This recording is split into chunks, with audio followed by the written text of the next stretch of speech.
Hello, everybody, and welcome to Redwood City, California, home of Electronic Arts, or EA, as the kids call it, right, Carrie Gooskos? Absolutely. Welcome to a very special episode of On the Spot. I'm your host, Rich Gallup. This is GameSpot's live show. We do every Thursday at 4 p.m. Pacific time. We play a lot of games that you haven't seen before. We talk about them. And today, EA is having a huge press event. So many games on hand. I think we have maybe like 10 demos lined up today. Maybe 10? Crazy full number of demos. So many. We're going to see all the games. Battlefield, you're going to see in a second. Yep. NCAA football, Madden, Tiger Woods, NHL, NASCAR. You name it, it's going to be here. Except for Team Fortress 2. No! Sorry, Carrie, you just got to see the big announcement. It's back from wherever it's been, or has it always been there and we just didn't know it? What was Valve's big announcement just maybe half an hour ago? So Gabe Newell came onto the stage and was talking, and he said, well, we have 3 surprises for you guys. The first surprise was that it's all sort of regarding Half-Life Episode 2, Half-Life 2 Episode 2. Right. So the first announcement that he made was that they're shipping a single-player game along with it called Portal. And this game looked amazing. It was like just a puzzle game, kind of, but the whole technology was that you were using portals, in and out portals, to different things in the environment, whether it is to move yourself or move objects. And so he was showing all these crazy ways that you can solve different puzzles in the environment using portals. And it's just something that they're doing to test new technology. Mm-hmm. So it's not... they just put it out there as a game just to see how the technology is working, and it looks really cool, using portals like I've never really seen before to solve a bunch of puzzles. Mm-hmm. And so he said, second surprise is this, and he runs this trailer, and it's these different character classes, and we've seen all these character classes before, sniper, engineer, medic, all that stuff, and you're like, I wonder what this is. And this was with regards to the multiplayer for Episode 2. And then so they show all these character classes, and it's kind of cool looking because it's kind of this cartoony, like a little bit of a cartoony edge to it. Yeah. I'm like, this looks kind of neat. And then all of a sudden goes Team Fortress 2 across the screen. Awesome. And you could hear there was an audible gasp in the auditorium. I myself made one, and it was like, because it was amazing. I don't think I've actually uttered the words Team Fortress 2 in like 5 years or something. So it's incredible and amazing, and everyone was blown away. And then the third one was about their console strategy regarding future consoles, current gen, next gen consoles, and what they're going to do with Half-Life 1 and 2 on them. So a lot of really exciting announcements. It's coming out of Gabe Newell, especially. Cool. Well, hopefully we're having editors right now scrambling to learn as much as possible about Team Fortress 2, so stay tuned to GameSpot. They'll be getting all the information they can. But right now, though, want to get some demos started? Sure. All right. Before you go. Yes. All right, you go over there. Obviously, everyone who's watching right now, send in all the questions you can using the form you see built in the player right now. We ask them here. We got laptops. It's crazy. The internet. It's magical. Right now, though, earlier today, our very own Ryan McDonald got to play and see a little bit of Battlefield 2142. Check it out.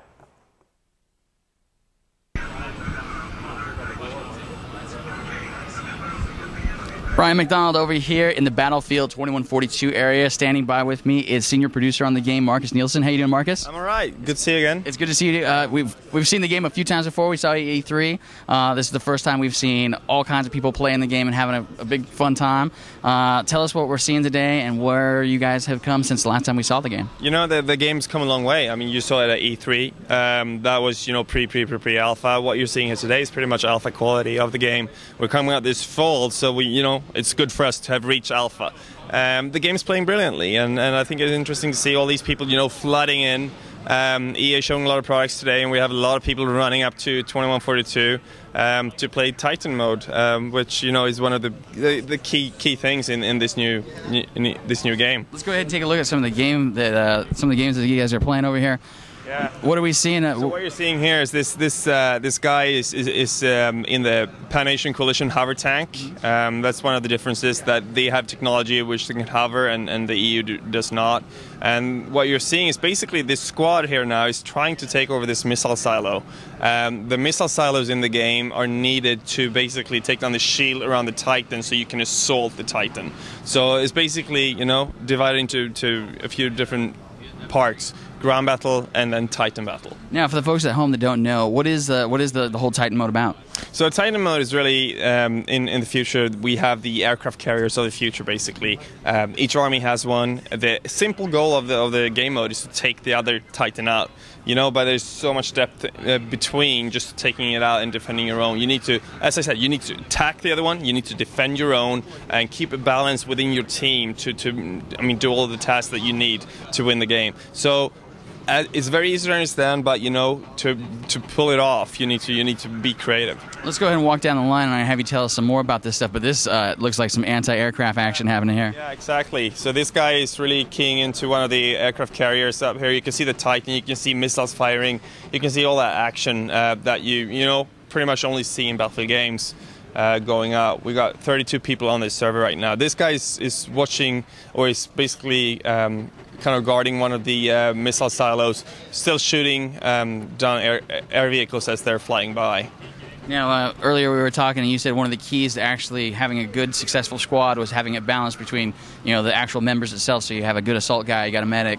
I'm talking about the kits. It's always been a big part of Battlefield. Yeah, I mean that's always been true, really. You really want to equip your squad in a professional way, so you can do different tasks. But what we've done now is that with the new customization that we have, as you play this game more and you get up in rank, you're going to get more and more equipment. And therefore, you know, squads are going to be more and more, you know, well-tuned. And as these guys play more and more, they're going to tune their squads more and more. So you just want to have a diverse squad to be able to, you know, encounter as many enemies as possible. Down on here, down a little further on the line, these gentlemen look like they're running through some corridors. Are they actually in the Titan right there? So these guys are in the Titan, and it's really tight. As you can see, you know, you got bodies pretty much everywhere. But the key with this battle is really, we always had the model. What we wanted to achieve is kind of the first initial fight in Star Wars. I've said that in interviews before, but I want to emphasize on that, because when the Star Destroyer kind of sucks in that rebel ship, and you have these guys waiting for the stormtroopers in those corridors, you know, anticipating, and they're very nervous. You can see that, and as the stormtroopers gonna breach that door, and the fight that evolves after that, that's what we want to achieve. And we've done it. You know, we've done it. You know, a small squad, 3-4 people, can hold out in those corridors for quite some time, and it's all about that. It's like, watch my back, watch my back. Communication is everything. That's fantastic. Now, one of the things you were talking about, I want to go see this walker. You got to see this walker over here. This gentleman's in the jet flying toward. But this walker, you want to talk about the walkers you got, because that's obviously one of the cool things. I mean, so the walker is pretty much, you know, the identity of the game, if you want. So this guy zoomed out in third person, and you can see these are 2-person vehicles, and they are very, very powerful. They have anti-air, they have anti-personnel, and they have anti-vehicle weapons. And also, as you can see, they're quite maneuverable. They can walk through water, they can, you know, walk over stuff. So they are... So, but they're also very creative ways of taking them out as well. And you know, they're not necessarily that, you know, dead easy to control either. You need to learn them, as everything in the BF franchise. Now this looks like a vehicle that it takes some time to learn. This the flying stuff. Yeah, and one of the big problems, not big problems, but one of the issues with BF2 was that, you know, the jets were really owning after a while. People got so good at them, which we like. People should get good at what we do, but they kind of, you know, tweak the balance to where it wasn't that funny for a lot of people. So what we've done in 2142 is basically giving more people the ability to fly. So it's easier to fly in this game. It's definitely more easy. So more people can get access to it. Right. But at the same time, with balance and we, you know, DICE, we know balance. We made sure that, you know, they're not as powerful or strong. Right on. Now I'm about to let you go, but before I do, one of the things that you were talking about just a moment ago was communication.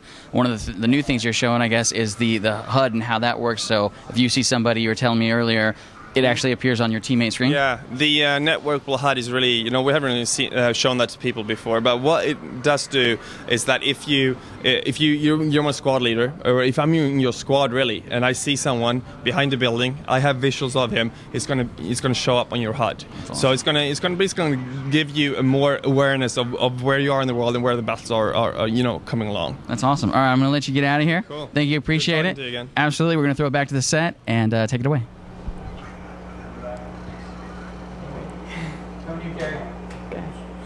Well, Marcus, Thank you for coming by. You were moments ago speaking with Ryan McDonald, and now you're here, and you're here to answer some of the questions that have been pouring in from our users. So let's go ahead and just start getting right into it, okay? Absolutely. And the first one comes from Martin Foster from Glasgow, Scotland.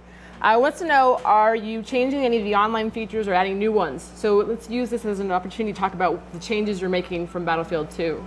Yeah, so online features is really kind of broad expression, I guess.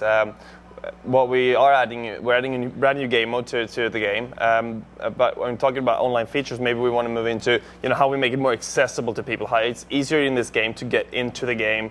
The first page in the menu is really all about you.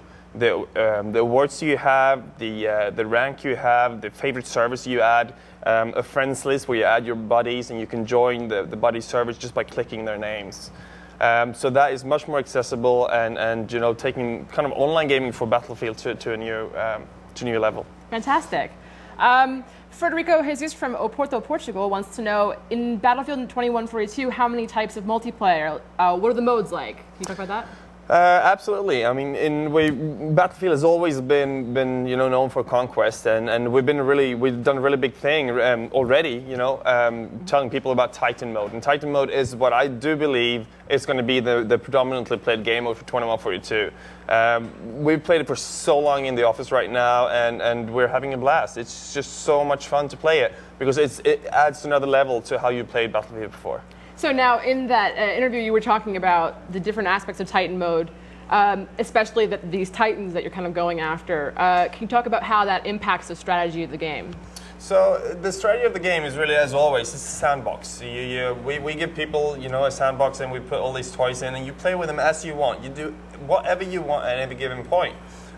What we do, adding kind of an objective to the end of the game mode, it's just, we know people want that. They want something to go after.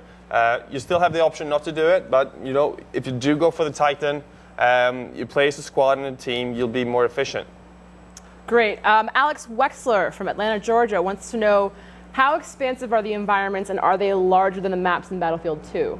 So the map sizes as such, the actual landscape is as big as BF2.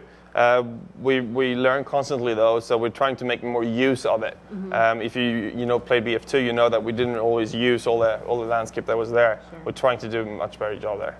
Can you tell me how, maybe? What is a specific example of how you would use it better? It's just, level design-wise, make sure that, the vehicles and it's all about balance. Sure. Where bases are put, distance between them, how much armor you have or how much cover you have between those points.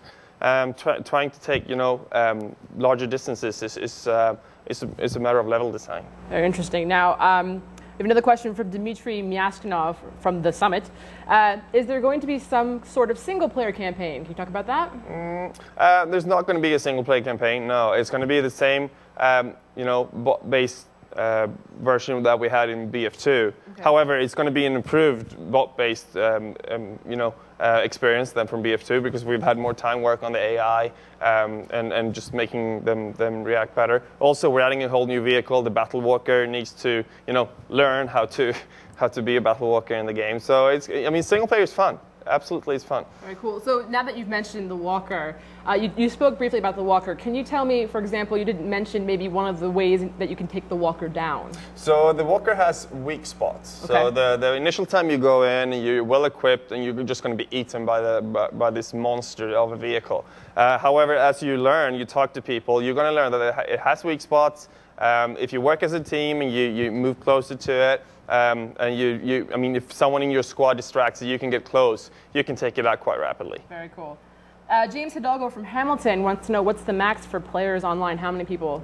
Do you have a limit yet? So Battlefield, as always, supports up to 64 players, and we do that in 2142 as well. Okay, very cool. Yazoo from Gresham. What is the difference in this game and between this and Battlefield 2 other than setting and obviously Titan mode? Are there any other differences, or what improvements have you made? So, we've had a lot more time to work on this, obviously. Mm-hmm. So the game as such is highly improved. But, I think there are key aspects to the game. Titan mode is one, but the way we handled classes and basically persistence in this game is brand new to all franchise. Because when you play this game and you get more points, you're going to level up in rank and also then get more and more unlocks, kind of MMO-ish. So that is, altering the way you play it, and it's just going to make the choices you have much, much greater. And, to be perfectly honest, Battlefield is a game about choice always. Speaking of choices, I know people can choose to use squad tactics or not necessarily. Joe from South Dakota is one person who wants to know, what are you doing with the squad maneuvers? Are you going to do something to make it so that people are required to use them? No, not required, because we never want to force people. If you want to go in and play as a lone wolf, you do that. But, squads, it's really fun. It's fun to play in squads. If you don't do that now, do it. But we're giving people the ability to work together, to collect points together, to get to upgrades faster. We're also giving something I spoke about in that earlier interview, the networkable HUD. So if we're in the same squad, we're going to share information about where people are, basically making us much more aware of what people are in the world, making fighting easier. Cool. So the question of the hour, which seems to be pouring in, one person who asked it is Derek Stone from Virginia. Will Battlefield be out on the PS3 and the Xbox 360? There are no such plans. Okay. And when can we see Battlefield 2142? When is it coming out? Is there going to be a demo or? Q4 this year. I'm not going to go into detail. I'm going to be vague on the demo point. However, all right. however, if you look at what we did for BF2. As a model. As a model. Well, thank you very much for coming by. I know you're about to head out and just show some more demos of the game, so I'll let you get to it. We have Rich standing by with yet another demo in our crazy demothon. What do you mean yet another? We're just getting started right here, Carrie. What are you talking about? Thank you, Marcus. Thank you, Carrie. I'm standing right by now with Mike DeVault, producer of NASCAR 07. Hey, Mike, how's it going, man? Good. How are you? I'm good. Welcome to On the Spot. Now, NASCAR 07, last year NASCAR 06, it was Total Team Control. Now you're slimming down the name, NASCAR 07. What's new? What are the big features this year?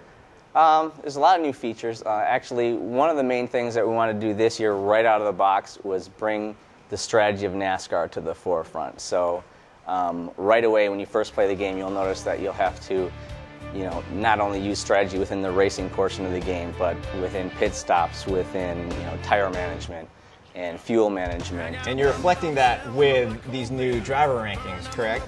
One of the ways we're doing it is with the driver attributes, yes. So each driver in the game that the player can pick has a unique set of attributes per track type that relate directly to their real life kind of statistics. Can we see some of the driver stats here so we can get some people upset about their guy not being as good as their other guy? Or? Sure. Well, we have our cover guy here, Elliott Sadler, and since he's on the cover, we had to give him some props. So he gets an A- there. I see that's pretty good. Let's see here. We got our boy Jeff Gordon. He's pretty much A's across the board. Go figure. Tony Stewart probably. Some of the rookies, they're going to struggle a little bit. J.J. Yaley's had a great season, but C+. Could use some improvement. All right, let's hop into a race. Do you want to take someone around the track for us? Sure. Let's go. Let's take Elliott for a spin. Is he your favorite, or do Elliott Sadler? Because he's on the cover, or? I like Elliott quite a bit. I'm a bit of a Gordon fan, but nice. I know people will hold that against me. Yeah, I kind of like Tony Stewart, and that gets people upset at me too. But that's all right. All right, so you said you're bringing strategy into the game. Where you guys brought a ton in last year with the Total Team Control. You can switch between members of your crew. You can bark out commands over the headset. Right. How have you added to that? Well, one thing I wouldn't say that we've added a whole lot to the Total Team Control aspect. I just meant more to the strategy. Well, in the strategy that we've tried to reflect in this year's game has to do with each individual driver per se. You can still swap cars, you can still give the commands through the communicator, and one of the strategies while you're racing with a particular driver is in dynamically updating his driver attributes. So the driver attributes that we just saw for Elliott Sadler, for example, you can dynamically affect those during the race. And that little, I don't know if the public can see that. Oh, they can see everything right now. That meter to the right center of the screen there. It says 0%. Right. So what that's going to reflect is how his attributes are changing, kind of how his adrenaline and his momentum is being affected during the race. So you see there I just made a clean pass. That's going to affect it positively. He just went up 1%. I'm guessing if you do something bad, it'll go the other way. Right. So I just hit a car there. It went back down to where I started from. So the key takeaway from all this is basically you can affect a driver's abilities based on how well you do during the race. So we used our skill point system to kind of tie into this. So as you make clean passes, draft with people, help out your teammates, your driver's ability is going to increase, and as such, his performance on the track will increase as well. So, you won't see a huge difference with a top-level driver because the range of improvement isn't quite as great. But you take someone like JJ out there. Exactly. So, and in order to kind of create an incentive to pick some of these guys who might be a little bit more of a challenge, we actually will allow you to invest skill points against those drivers, odds of winning. So each driver in the game has odds of winning, and you can take that driver, build his driver attributes up, win the race, win skill points, and win cash for your Fight to the Top career. So adds a little wrinkle to the progression of Fight to the Top, brings it into kind of our main game modes a little bit. Well, let's talk a little bit more about Fight to the Top. Let's start with this question here from Dwight in Cape Cod. Well, what kind of features are added to the career mode in the game? Well, the main feature that we've added to career mode this year is called the All-State Qualifiers. We wanted to throw a new wrinkle into the progression for Fight to the Top, and really what the All-State Qualifiers is Kenny Wallace is going to take you under his wing. Nice. And put you through a series of racing scenarios, kind of time trials, to see exactly where you kind of shake out in the world of racing. And based on, you'll get a series of medals based on how you do. And based on your average medal count, he will offer you a contract to drive one of the Richard Petty driving experience cars in either the Whelen Modifieds or one of the other different series, all the way up to Nextel Cup. So you could jump straight to Nextel depending on how good you do in the qualifiers. So cool. People really want to get in those Cup cars as soon as possible, so give them a chance. Feel free to take a couple more laps here. We want to challenge you. We want you to play the game while we fire questions at you. You'll see what kind of producer you are. All right. I think it'll be fine. Multitasking. Yes. We're great at that, EA. Our next question is from Rocky in Anaheim. Can you customize cars? Well, you can customize your car in the sense that you can create a car, and you can also buy upgrades for your car and Fight to the Top.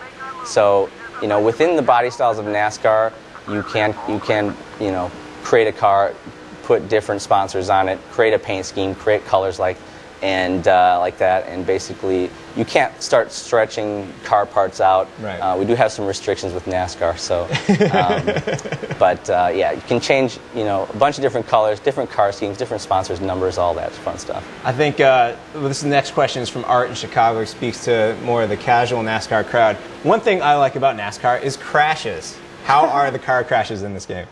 Whew, there's a lot of car crashes. Nice. One thing that we definitely tried to work on this year, and I think the public will definitely see it, is our sense of speed is increased, and that definitely is going to make the crashes feel a lot more impactful. I'll script the wall here. We've changed our particle system, and our sparks, our smoke is improved for 07 as well. So that's all going to lead to some pretty unbelievable crashes. Very nice, very nice. This is questions from Andy in Woodhaven, New York. Are there any online modes to the game? Really, the online modes are the same as they were last year. So it's basically Race Now with 4 players, and really just want to put the core racing experience out there for the players, and people seem to enjoy racing online, so we didn't really want to tinker with that too much. Really tough question for you. This is from Clayton in Ontario. He wants to know if you like the movie Cars. You know what? I'll be honest with you. I haven't had a chance to go see it yet. We're just wrapping up on this. I was about to say, you got some work to do, or? Yeah, we've been putting in some long hours on this project, and I'd like to give a shout out to my team because they've been working super hard. Are they working on it right now? Yes, they are. You guys are based in Florida, right? So Yep. it's kind of late. It's like Orlando, 7:30 right there right now. Yeah, just about something like that. Yep. So. Well, you guys keep up the good work. When's the game coming out? It comes up beginning of September. So. And there's Xbox, PlayStation 2, and PSP version as well. Yeah, right? the PSP version is going to be great. It's it's called NASCAR, only NASCAR, and we wanted to, make it its own game, and it really is. It's not just a port of this game, so it's Hopefully definitely. We'll see it soon. You'll start rewinding some crashes and stuff. Exactly. Thank you very much, Mike. GameSpot's live attack of EA continues right now. Carrie's standing by with Kendall Boyd and NCAA football. Take it away, Carrie. Hi, yep, I've got Kendall Boyd here, who's product manager over at EA Tiburon. And you're going to show a little bit of NCAA football, which is coming very soon. Yes, we're actually going to be in stores this Tuesday, so we're going to be out on the 360, the PS2, PSP, and Xbox. And so you've brought by the Xbox 360 version. Yes, and we'll take a look at the 360. Let's just jump right in. Okay. What are we looking at? Oh, I know what we're looking at, but... Well, the first thing you're going to do when you boot up the game is you're going to have the ability to go in and select your favorite team, so you can scroll through. And if you look, you see there's Letterman patches, and this is just a little bit of the UI that's been implemented by the team, and they've done a really good job, so everything's got a real collegiate feel about itself. So we'll jump in and select Purdue. So I'm going to go ahead and just ask you, what are the changes that you've made from last year? Obviously, the 360 version is new, but what have you done with the game over the year? What is the big new thing going on with the game this year? Well, one of the big things we wanted to focus on this year is make sure that we could innovate, as we're going to be on the 360 for the first time, so we want to make sure we had a lot of features. So we also wanted to make sure that we had the Dynasty mode come over. 2/3 of our consumers, they find that is the most engaging, most exciting experience. But the one thing from both current gen and next gen that is standard all the way across is our new momentum system. So what this is and what our influence was last year's national championship game. So when you would watch that national championship game, momentum swung back and forth at the end, and all of a sudden SC was in a position where they pretty much had to stop Texas, or excuse me, the other way around, where Texas had to stop SC. They did that, and all of a sudden the USC lost the game, so Texas did win the national championship. So we wanted to bring that over and do that with the product this year, and we've done that with the new momentum system. Well, they're basically on that momentum shift, but you had the USC guys here earlier, the marching band here. The band's so here. Are they okay with that? Yeah, I mean, well, we've got Reggie on the cover, so Reggie Bush is our cover athlete, and he's been a really great spokesman for us, so we're happy about that. Well, very cool. I'm just jump in and ask the first question right here. Andrew Lacroix from Ottawa wants to know, are there any mini games? Can you talk about the mini games? Oh, yeah, absolutely. The mini games are really great. We've actually got 3 new ones. We've got Option Dash, and we've also got bowling, and we've also got Tug of War. So Tug of War basically acts as a momentum system as well. It's 4th down every time, and you get one opportunity to try to score. You can't kick a field goal, so it goes back and forth between yourself, so the first person to score the touchdown wins. And then on bowling, you get 10 frames, and so say you get 6 yards on your first carry, that's going to be a 6. And if you get sacked, it's just a gutter ball, but you want to get strikes and spares. So if you get 3 strikes in a row, we've got a turkey, but it's actually the Virginia Tech Hokie that comes out. So just a lot of stuff. We want to make sure it was fun, and we want to make sure if you don't have time to sit down and play a game for like an hour, you could jump in and get a quick fix for 5-10 minutes while playing the mini games. That was very cool, like panning around there going on. Yeah, absolutely. The stadiums is also something. So we went from on current gen, our current gen stadiums have around 5,000 polygons, and so our next gen stadiums are 150,000 polygons. So it allows us to do an incredibly detailed environments, which we're calling the living stadium, and we've got a new system also in there called Smart Fans. It's really cool technology in which we've got fully 3D modeled fans, and we've got a student section, an alumni section, and a visitor section, and they're all going to act dynamically and differently based on what goes on the field. Very nice. So one of the questions I have to ask, our own Brian Eckberg is doing this feature, Football Friday, and he's releasing your top 25 over the course of the weeks. Yeah, it's a great looking feature too. So one of the questions that we wanted to know was, how do you guys determine the ranking for your 25? Because it isn't the same as like the BCS rating. So do you guys just get in a big room and argue, or how does that work? Well, one of the great things about our team at Tiburon is we're all pretty much experts on college football. I mean, it's their passion, it's what everybody believes in, and so when you go around to Cubes, you'll see Florida banners hanging up, Iowa banners. So these guys are really hardcore and dedicated, and so we've got a bunch of guys who spend basically their whole time researching. So they'll research schools, they'll go online, we also work with ESPN, so we've basically got our own version of experts that come up with our top 25. And one of the questions is coming in a lot, and you're showing the 360 version right here, and I personally have this question: what are the points like? Oh, in terms of achievements? Yeah. There's a bunch of different stuff that you can go in. We want wanted to make sure that you could go in and if you get a certain amount of sacks or if you throw for like 400 yards. So it's all going to be tiered on basically how well you do within a game, and like right off the bat, when you first start playing, you'll start unlocking achievements. So it's a very rewarding, addictive thing that will make you come back more and more. Oh, you don't have to tell me. I know all about how addicting points are. So another question from George Royal from England. Let's talk about the multiplayer and the online. Is there an online? Yep. What is it? Yeah, so we have online as well. So you'll have head-to-head, and we also have been working on new systems in which you can work as groups in terms of partnering up with different people. We have that on current gen as well. And then we'll also be, one of the cool things we're really excited about is through Marketplace, we'll be able to have downloadable uniforms. So once we're out the door, a couple weeks, we'll start doing new uniform updates. And we've also got gamer tags. So if you're a University of Texas fan, you can go, you can download your wallpaper. You can also get a Texas mascot as your wallpaper. You can also get like a Purdue helmet as your gamer tag. So a lot of cool stuff for online that you'll be able to get through the Marketplace demo. This is a personal question. Is that so if you say you're an OSU fan, is there some way that you could go online and find a Michigan fan and beat the smack out of them, or? In terms of, you can go into the lobby and you can go into regions, and so you'll be able to find someone in your region, and that'll be the way you can hook up with them. There's no way to find the biggest Michigan fan and just try to pummel them and defend your team. Well, I think another good way you could do that is by just looking for those little icons. If you see someone with a Michigan helmet, chances are you can go head-to-head with those guys. Very cool.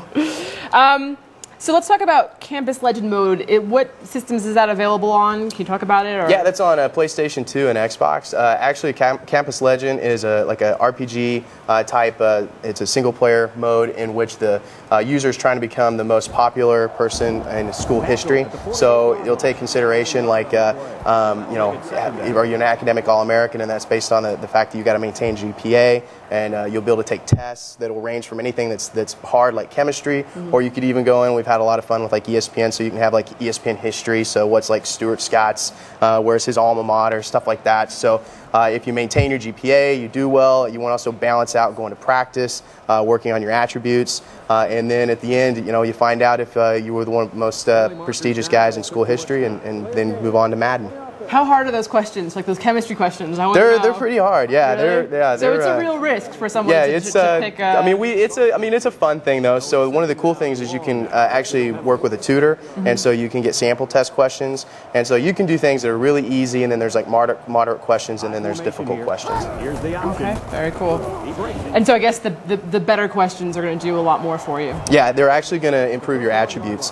So you can say you do something for sports medicine, it might help your health status better. So this game is coming out on Tuesday. Yeah. People just run out and get it, so it's practically. Yeah, it's just like a DVD release, so it'll be in stores everywhere. So it's we're really excited about it. And to reiterate, what systems is it coming to? Xbox 360, the Xbox, PlayStation 2, and the PSP. All right, well, thank you so much for coming Great. by. Thanks, appreciate it. I'm going to let you get back and start talking to other people about the game. Absolutely. We got Rich standing by with another demo.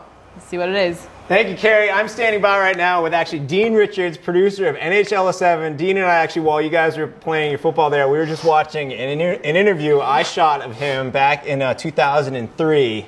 Now, in between now and then, you've actually been producers on a couple different sports games, right? Yeah, I went from hockey. 04 was my last title there. Then I went to FIFA, and then last year I was on NBA Live, current gen, and now Now you're back on the best sport of them all. Back on the best sport of them all. I was fighting my way to get back, and finally I'm back. And we've got NHL 07 here for the Xbox 360. Yeah. And you guys have done some craziness with the controls, haven't you? Well, yeah. I mean, our whole goal is just, we're moving to the next gen world, and we just said to ourselves, look, we just got to do something that really feels like next gen. And hockey's one of those sports that just totally lends itself to the dual analogs. So totally. So one of the things that we really wanted to push was, how can we give that ultimate freedom of expression to users and get that sense of what it's really like to be out on the ice. Similar to like SSX did on snowboarding, you might not have to know how to snowboard, but they did a great job of that sense of speed of going down a mountain. We wanted to bring that feeling to people who maybe have never skated, what it's like to be an NHL player. Cool. And the way we've done that is literally you play the whole game with the analogs, where Let's the do left it. is your skate. I don't believe you. You don't believe me? Left All right. is the skate and right is what? Right is your stick. I don't believe you. Yeah, no more face buttons. So what we're going to do is go into one of the exciting modes that we have this year, which is shootout, which is NHL brought that in this year, and it was an exciting moment in hockey. Everyone's got shootouts on their mind now, thanks to the World Cup too, obviously. Yeah, no doubt. I think this is a little bit more exciting. Any headbutting going on in this game? You know, accidental headbutting maybe, I don't know. But we're going to show you off, and you might want to just see kind of graphically where we are, because it's a stunning game. So we're just going to load up here. It's going to get into a bit of the load screens. You're playing as Edmonton, right? I'm playing as Edmonton. Good, you know, I'm a choice. Canadian boy, so you know I can't. You know, I gotta stick true to the colors. You know, it's funny because in Vancouver, even though we didn't even make the playoffs, you still have that Canadian pride when I was rooting for Edmonton just because I'm upset that Carolina left Hartford. You know? Yeah, no Bring doubt. the whale back. It's one of the best jerseys around, isn't it? It is, definitely. Can't beat that. So as you go, you'll see what the graphics we have here. There you go. Everything is dynamic. There you have some skate spray. Right in on Cam Ward there. Just looking at Ales Hemsky, I mean, just the game is beautiful. So to see if you want to believe what I want to do here, I will hold this up, and literally I can stick handle live. With the analog With stick. the analog. Oh, if I want to roll it, how magical is that? Awesome. That control. Okay? I want to take a slapper, pull back, and I can push forward. Okay? So everything you want to do, hey, I want to do a spin, I just drive that around, and there he goes. Oh, awesome. So I can walk in and for the first time feel like I'm actually going in on a breakaway. If you want to see this replay, realistic puck physics, wherever it hits, it's live. It gives crazy bounces. It's super dynamic. The goaltenders is something that we really focus our attention on. They in a physical space. They have to actually cover the puck up. There's no more pucks that suck into the goalie. It's live all the time. And there's one just right off the post there, is that they physically have to close their glove on it now, which is pretty amazing. It's not just like if it's in the glove part. No, they actually have to close it and squeeze it. So we'll just go through a couple of things dynamically here. You go As right you ahead. see Ryan Smith go around, dynamic skate trails. As you can see, he's grinding the ice. You can see the skate trails left. Cool. You can see he's stick handling. Goalie's following me. I'll take a wrist shot here. Okay. Now, how did you take a wrist shot? Just push forward. That's all it is? That's all it is. So we've taken, there's a goalie right there, has to cover it up. So it's live there. We'll just go into replay here and show you a couple of things. So obviously he's grinding around on the ice. And we'll focus in on Mr. Smith's face so we can get a good look at graphically of where we're at. That's him. That's him. And so as we come in on where he is, you can notice that not only do we have that, we have a little bit of stick flex. You can see I did a quick shot, so there's not much bend in the stick. But you load that up, and you get way more stick flex, a lot more power. So not only do we have the control that the user wants, it actually feels like you're leaning into a shot. And as you can see, the goalies, their pads, their leg pads are actually separated from their leg now. So they flush, they twist like a butterfly goalie and flush to the ice. And you know, that's just a beautiful look right there. They're one of the coolest characters around. And there you go. And as you can see, it's loose right there. He actually has to try to make another save. He actually plants his skate to get himself in position, covers up, and actually puts his glove on the puck. So right there you have the dynamic and kind of capturing that spirit of hockey. And for the first time, users will feel, I'm out on the ice, I have the ultimate freedom of control. So here I'll just come in and I'll take a slap shot. We'll see what that looks like. Yeah. Where do you want me to put it? High blocker. High blocker? Yeah. Okay, we'll see what happens. These guys come out and challenge. One of the things is there's lots of differences in the goaltenders too. So a guy like Hasek will flop around a lot more. A guy like Brodeur will have more of a stand-up style. A guy like Cam Ward will be butterfly, a lot controlled. So here we go. We'll just take a slapper off the blocker. Nice. So as you see in the replay, over the shoulders where I just didn't quite get up. That's fine. It was going to get there. He challenged me hard. He came out far. So we'll see what kind of, you know, you can do your basic, come in and take your shots, or you can have the depth of coming in and do like a Todd Bertuzzi spin, backhander, all that kind of stuff. So really we wanted to bring into the user's hands, no more scripted stuff. If you can think it, you can do it. And that's kind of the motto we had going into this game. So let's see if I can get a goal here. Yeah, I think you're due. Okay, Joffrey Lupul, there we go, shelf. Have you ever seen that before in your life in a video game? Never have you had that control? Trust me, I played hockey since I was 4 years old. That's amazing. Watch this, pull it to the backhand. Analog sticks. Oh, looks like it went off the goalie there. It went off the pad and Yeah. deflected up in the top corner. Now this is all great in a shootout sense. Yeah. Can we see how it will work in a 5-on-5? You bet, you bet. We just wanted to get in there. There's a goalie. Yeah, he's excited. He just won the shootout. Everyone's piling off. So we'll head off into. At least they won something, I guess. Yeah. Now the question has to be asked: we're watching the Xbox 360 for achievement unlocked. That leads into my question perfectly. Yeah, we have about 26 or so achievements that you can unlock through various things, and obviously winning a shootout unlocks that for us. So, nice. I'll go in as, let's see, Vancouver. If you want to get Boston in there, I wouldn't mind. Oh, okay. I wouldn't mind. Hey, I'm here for you. They have this new defenseman who I'm a big fan of. Oh, he's some small guy, isn't he? He's like I think he's only 6'8". I think he's 6'9", to be honest with you. I mean, I like I said, I played hockey in my life. Coming down on a 6'9" defenseman, I mean, he's poking you at the end of the ice. Yeah. I mean, it's just incredible. So, While you get this game fired up, can we ask some questions you from the bet, crowd? you bet. All right, this first question is from Alex in Toronto. He wants to know, this is great, all these controls. How do you pass? The pass is actually off the trigger. Okay. So literally your hands don't leave the analog sticks and everything's passed off the trigger. Do the face buttons do anything? They change your strategies if you want. Can you hit with the analog stick? Oh, that's how you hit.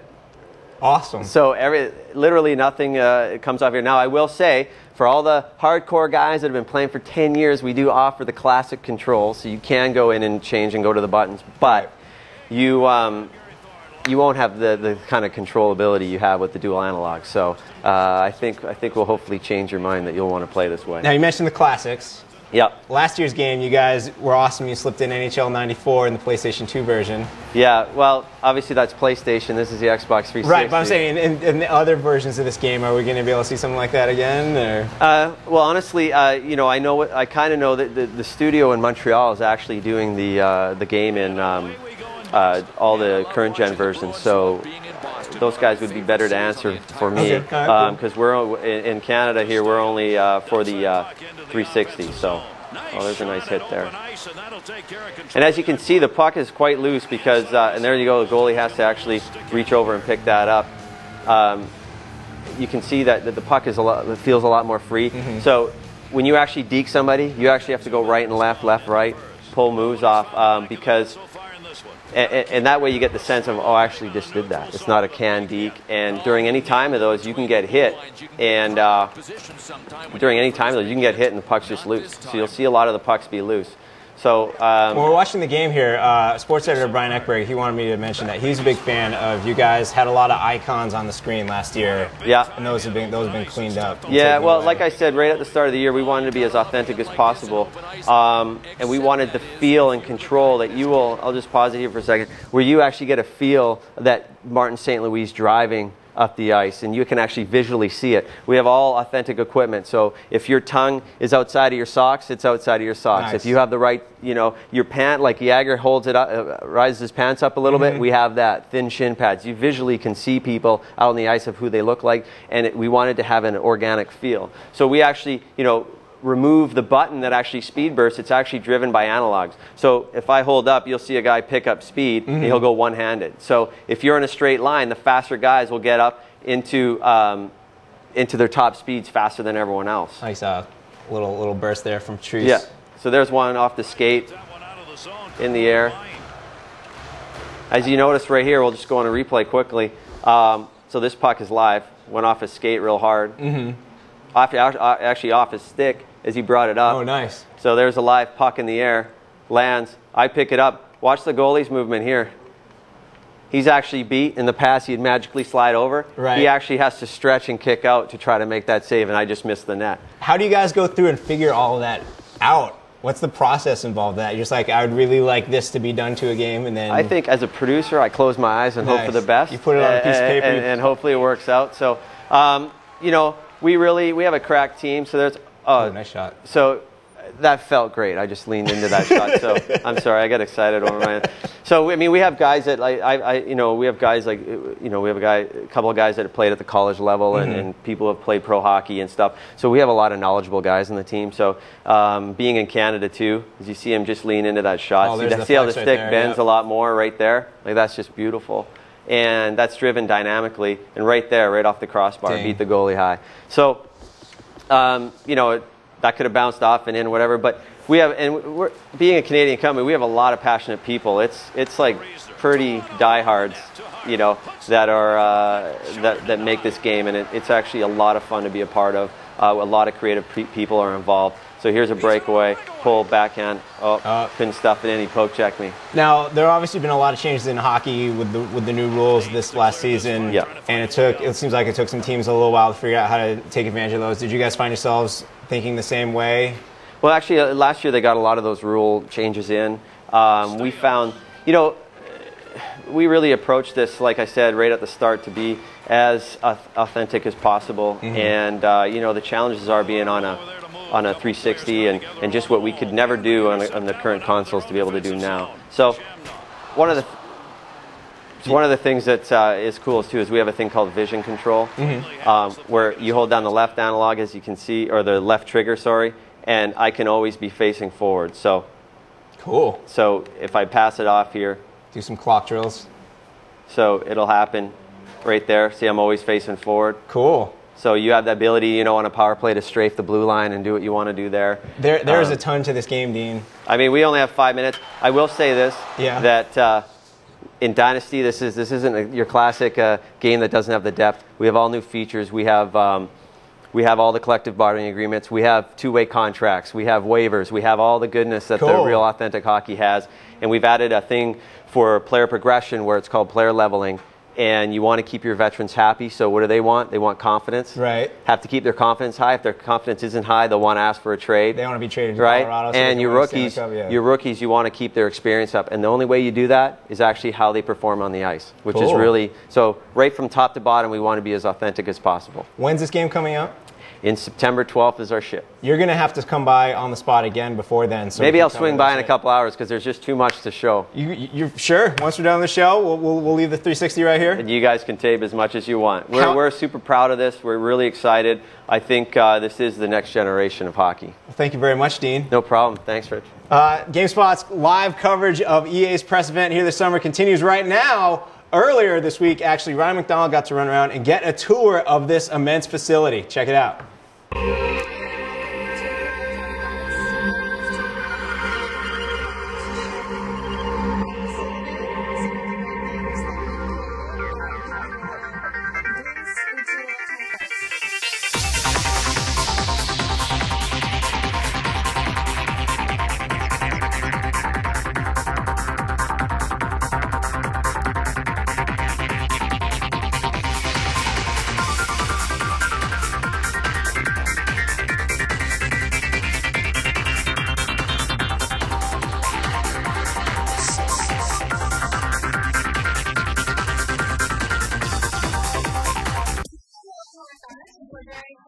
Celebrating our 25th anniversary in November of this year. A way to celebrate what we have accomplished and the milestones that we've been through is to have some of our memories encapsulated on this wall. This is our EA Museum History Wall, and it talks about all of the milestones that we've gone through and all of the hurdles that we've overcome. So this first panel talks about Electronic Arts roots. We started out in 1982. We were the brainchild of Trip Hawkins over at Apple Computer. This photo up here is Trip and two of the first employees staring in different directions with binoculars. We were the first view into EA. Designers and developers kicking back with the new there, which of course is live together. Some of our first games are also on this panel. Also our first sports game, which was one-on-one basketball. Julie Serving Larry Bird were the first two celebrity athletes to work with us. We created this wall to show a copy of every game developed and distributed by Electronic Arts.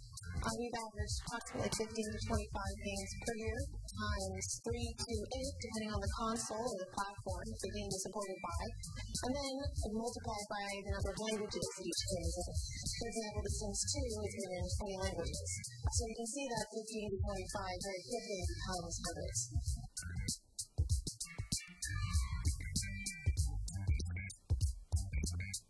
Here we are in the lobby of our studio building on our Redwood Shores campus. Once again, recognition of our teams and their accomplishments is really important.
where employees have access to any video game or movie they wish to check out.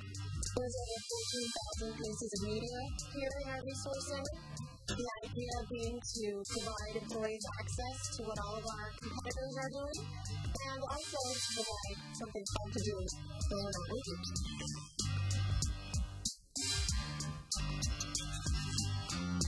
So we're standing in our sports bar. What's special about this conference room is that it contains something signed by every celebrity athlete who's appeared in our products. So we have a signed ball by John Madden. We also have several signed photographs, jerseys, helmets, and sports equipment by all the athletes including our product.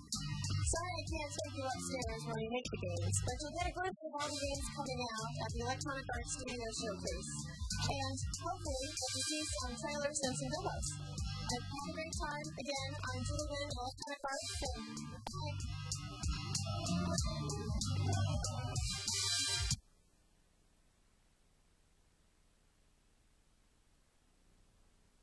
bye. And we are back.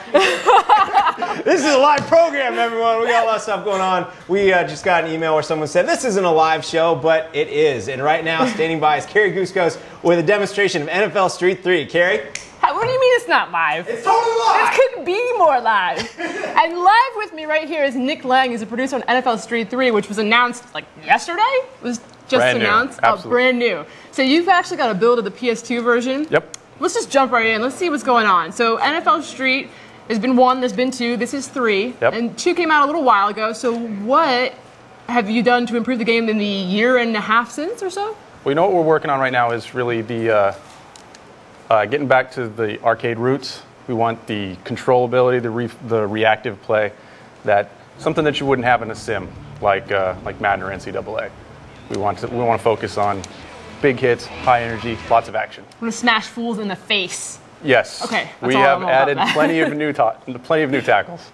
All right. So new tackles is new. We've got a lot of new tackles. Actually, as I'm going to show you here pretty soon, we've got a jumping dynamic, something that is controllable by the user. Anytime you want, you can jump up into the air and do certain moves, still continue the gameplay. It also helps you get up into the collectibles, which you see right up there. I should probably preface this with the fact that we're a few weeks before alpha, so I can't be fully responsible for the kind of experience we're about to have. All right. That's all right. Well, we won't hold it against you. It was just announced yesterday, so right. So this is great. Thank you for bringing this on by. So let's see. What are we seeing right here? All right. So I picked the environment in Texas. I mean, it is a street, so we play wherever we want, as long as the refs aren't there and we can get the football being thrown. We've got Super Bowl teams right now playing with the Seahawks. I'll show you right away. We've got jumping in the game anytime you want. Of course, still got the tackles up against the walls, stuff that kind of keeps the excitement there, because the walls are not only there to be jumped on or be tackled against, they're also to jumped on. Okay. Sorry. Oh, that's So, fine. I'm supposed to be playing the game and I'm having a good time, but I'm going to get excited here pretty soon. So I want to see you get excited. I want to see you get excited. So we work out of Tiburon. We're Madden and NCAA, and we play NFL Street. We play football games all the time. Kendall was just on talking about how it is what we do. And playing this game, it can get exciting.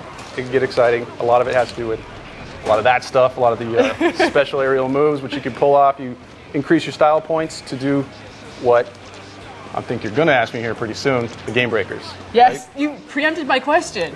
That's well, not fair. All right, go ahead. I'm new at this, so. No, well, you're doing great. So all right, so game breakers, what has the progression come? So if you see down there in the bottom corner, we got the blue bar that's filling up. Let me just quickly get through this. The blue bar is filling up. We get to increase the meter, and it gives us what are game breaker tokens. Essentially, that's all that's about the same as from Street 2. Street 2 sort of had the non-interactive cutscene. For us, we've got tokens that are completely controllable. The excitement here is that rather than just having the ability to fire off a special game break, which puts you into game God mode or just show you a non-interactive cutscene, we've got the ability to pull off stuff that you would normally pull off, but now it's like a super move. So the token down there in the bottom, see if I can fire one off right here.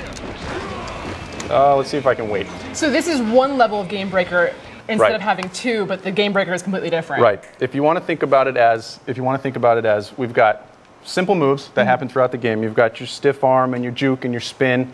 We've added on to that with a game breaker level, where You've got stiff arm, juke, spin, and also the jump now, where it is a heroic event. Right. And hopefully, since I play this game every day, I can show you at least one. You'd be surprised. See, that's another proof that this is live. The game playing just goes out the window when you're playing live, I know. So actually, I did only talk about offense, but it's also on defense as well. You've got a lock-on interception and a lock-on tackle. So it helps even the playing field. I'll be Hasselbeck right here and see if I can fire off there. We've got the lock-on tackle. We fire in. We can get a jump on the play. Helps out. So I'm going to take a couple questions here from our Absolutely. users. Are you all right? Let's go. Tim Preet from Mississauga wants to ask me the question that I want to know. Is X to the Z in this game? Who is someone going to take us through the game? Who is it? Well, to be honest, we did retire X to the Z because we wanted to bring it back to the NFL players. Okay. The game is really about the NFL and the players and how they get to act when the refs aren't around. All right. So another sort of humorous question from Overheat in Europe. Does this game have any sweet injuries? I want to see limbs flying. Well, we did have a lot of added animations to help work with the new jump mechanic. Okay. We've got a lot of things that happen. So we've big hits that you would never see in a sim game. We have giant collisions in midair. We have new collisions against the wall. So the big hits are in there. Right. We do not remove limbs. Oh, okay. Well, that's all right. We're Maybe nice. we don't want to see like professional players being dismembered. Maybe they wouldn't want to see it either. Are you still talking trash and stuff with them though? There is plenty of trash talking. That's what we all like to see. It is true. So on the question of this jump mechanic, John Muniz from Corpus Christi, Texas. How many times can you jump per play? Can you bunny hop per se? You could definitely bunny hop, but it drains your turbo, and it is not the most effective way to get downfield. I mean, it's still football. You get the ball in your hands, and you drive down the field. If you wanted to bunny hop, you are not going to get very far. I mean, there is a balance issue for that. We get a lot of exciting stuff happening with the jumps, but we will be very careful that you cannot get a exploit out of it. All right, fantastic. Another question from Austin John in Edmonton. Is there a new NFL challenge? What are the different game modes available? Well, the main game mode available is called Respect the Street. That's it. There we go. The main game mode is Respect the Street. Like I said, it's all about the NFL and the players and what happens when the refs aren't around, and essentially what's left. You got respect. So with respect, we earn these points. We are allowed to then call the shots, maybe call a game mode, spot some points, get some more respect out of it. And as you work your way through amateur teams, player-led teams, and then NFL teams, ultimately to be basically the best on the street. A lot of questions coming in about unlockable characters. Greg from Temulka, California wants to know, are there unlockable characters? Can you give us any hints? We do have the legends. I'm sorry. You just announced the game. Can you tell me all about it right now? Absolutely. All the secrets right here. How much time do we have? We do have a NFL Street staple, which is the legends, and they are ultimately unlockable. As far as other unlockable things, we have an interesting aspect. The Respect the Street mode has unlockable plays. Once you get to a certain level, your respect points I talked about go up. Then somebody, probably one of these, some of the NFL superstars will come to you and say, you know what, you earned a lot of respect. Try these new plays. And so you get to unlock some new run plays and some new pass plays, some trick plays, stuff like that. A couple people want to know a little bit more about these tokens, like Ross from Chicago. Could you talk a little bit more about what the tokens do? I don't want to interrupt your career right now. Can we play that back? Yeah, what? Around the world, baby. So, tokens. What are all the different, can you give us a little more about the tokens? What else can you do with them? Like different moves within the tokens. So you said there's stiff arm and all that stuff kind of available. Sure. So tokens are basically just Game Breaker. We've got, and if you think of it as just another level, one thing we should probably talk about is the style moves that were in Street 2 are still there. They still play a role. So they're just kind of they are another level that you can use. You don't need a token to do a style move. The other thing, as far as tokens, all in the game, general football moves have a super level. You use a token for it. Okay, cool. That's a long way around to say yes, I think. Yes. I'll talk more about tokens. So one more question. Daniel Falconer from Stanford, Florida. What's with the environments? What are the different environments that you have? Can you throw the ball because there's a covered area. Can you throw the ball high, and how does that work? Well, this particular arena does have a covered area. It takes place in an airplane graveyard in Texas. We are all over the country. to sort of get little smatterings of other NFL cities. We've got Detroit, Super Bowl city. We've also got San Francisco here. We also have New York, Buffalo in the snow, Chicago underneath the L train. So like this one is surrounded by. So it's really loud there. It is very loud. Actually, the train passes over, gives a little bit of shadow and shake going on. It's very interesting. But each field is different, so you might have to play each field differently. This one is surrounded on both sides by a wall. Chicago actually only has the pillars, so your strategy changes from field to field. Very cool. Unlike the sim games. Right. Always the same.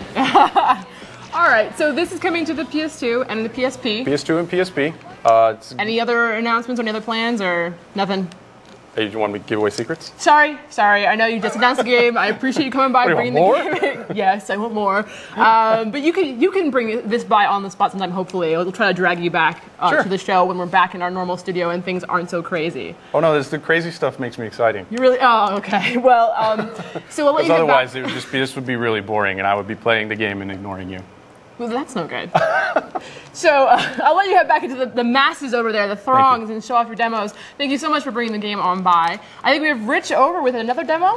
So let's see what's going on. I think you're right, Carrie. We do have another demo. That's great. I don't know. What are the odds? I think we have maybe like 5 more demos to go. We're still going strong here as GameSpot takes over EA during On the Spot. I'm joined right now by Micah Laux, producer of Tiger Woods 07. How's it going, Micah? Good. Welcome to the show. Sorry, my hand's a little sweaty. That's all right. We've been here a while. We're going to be a while longer.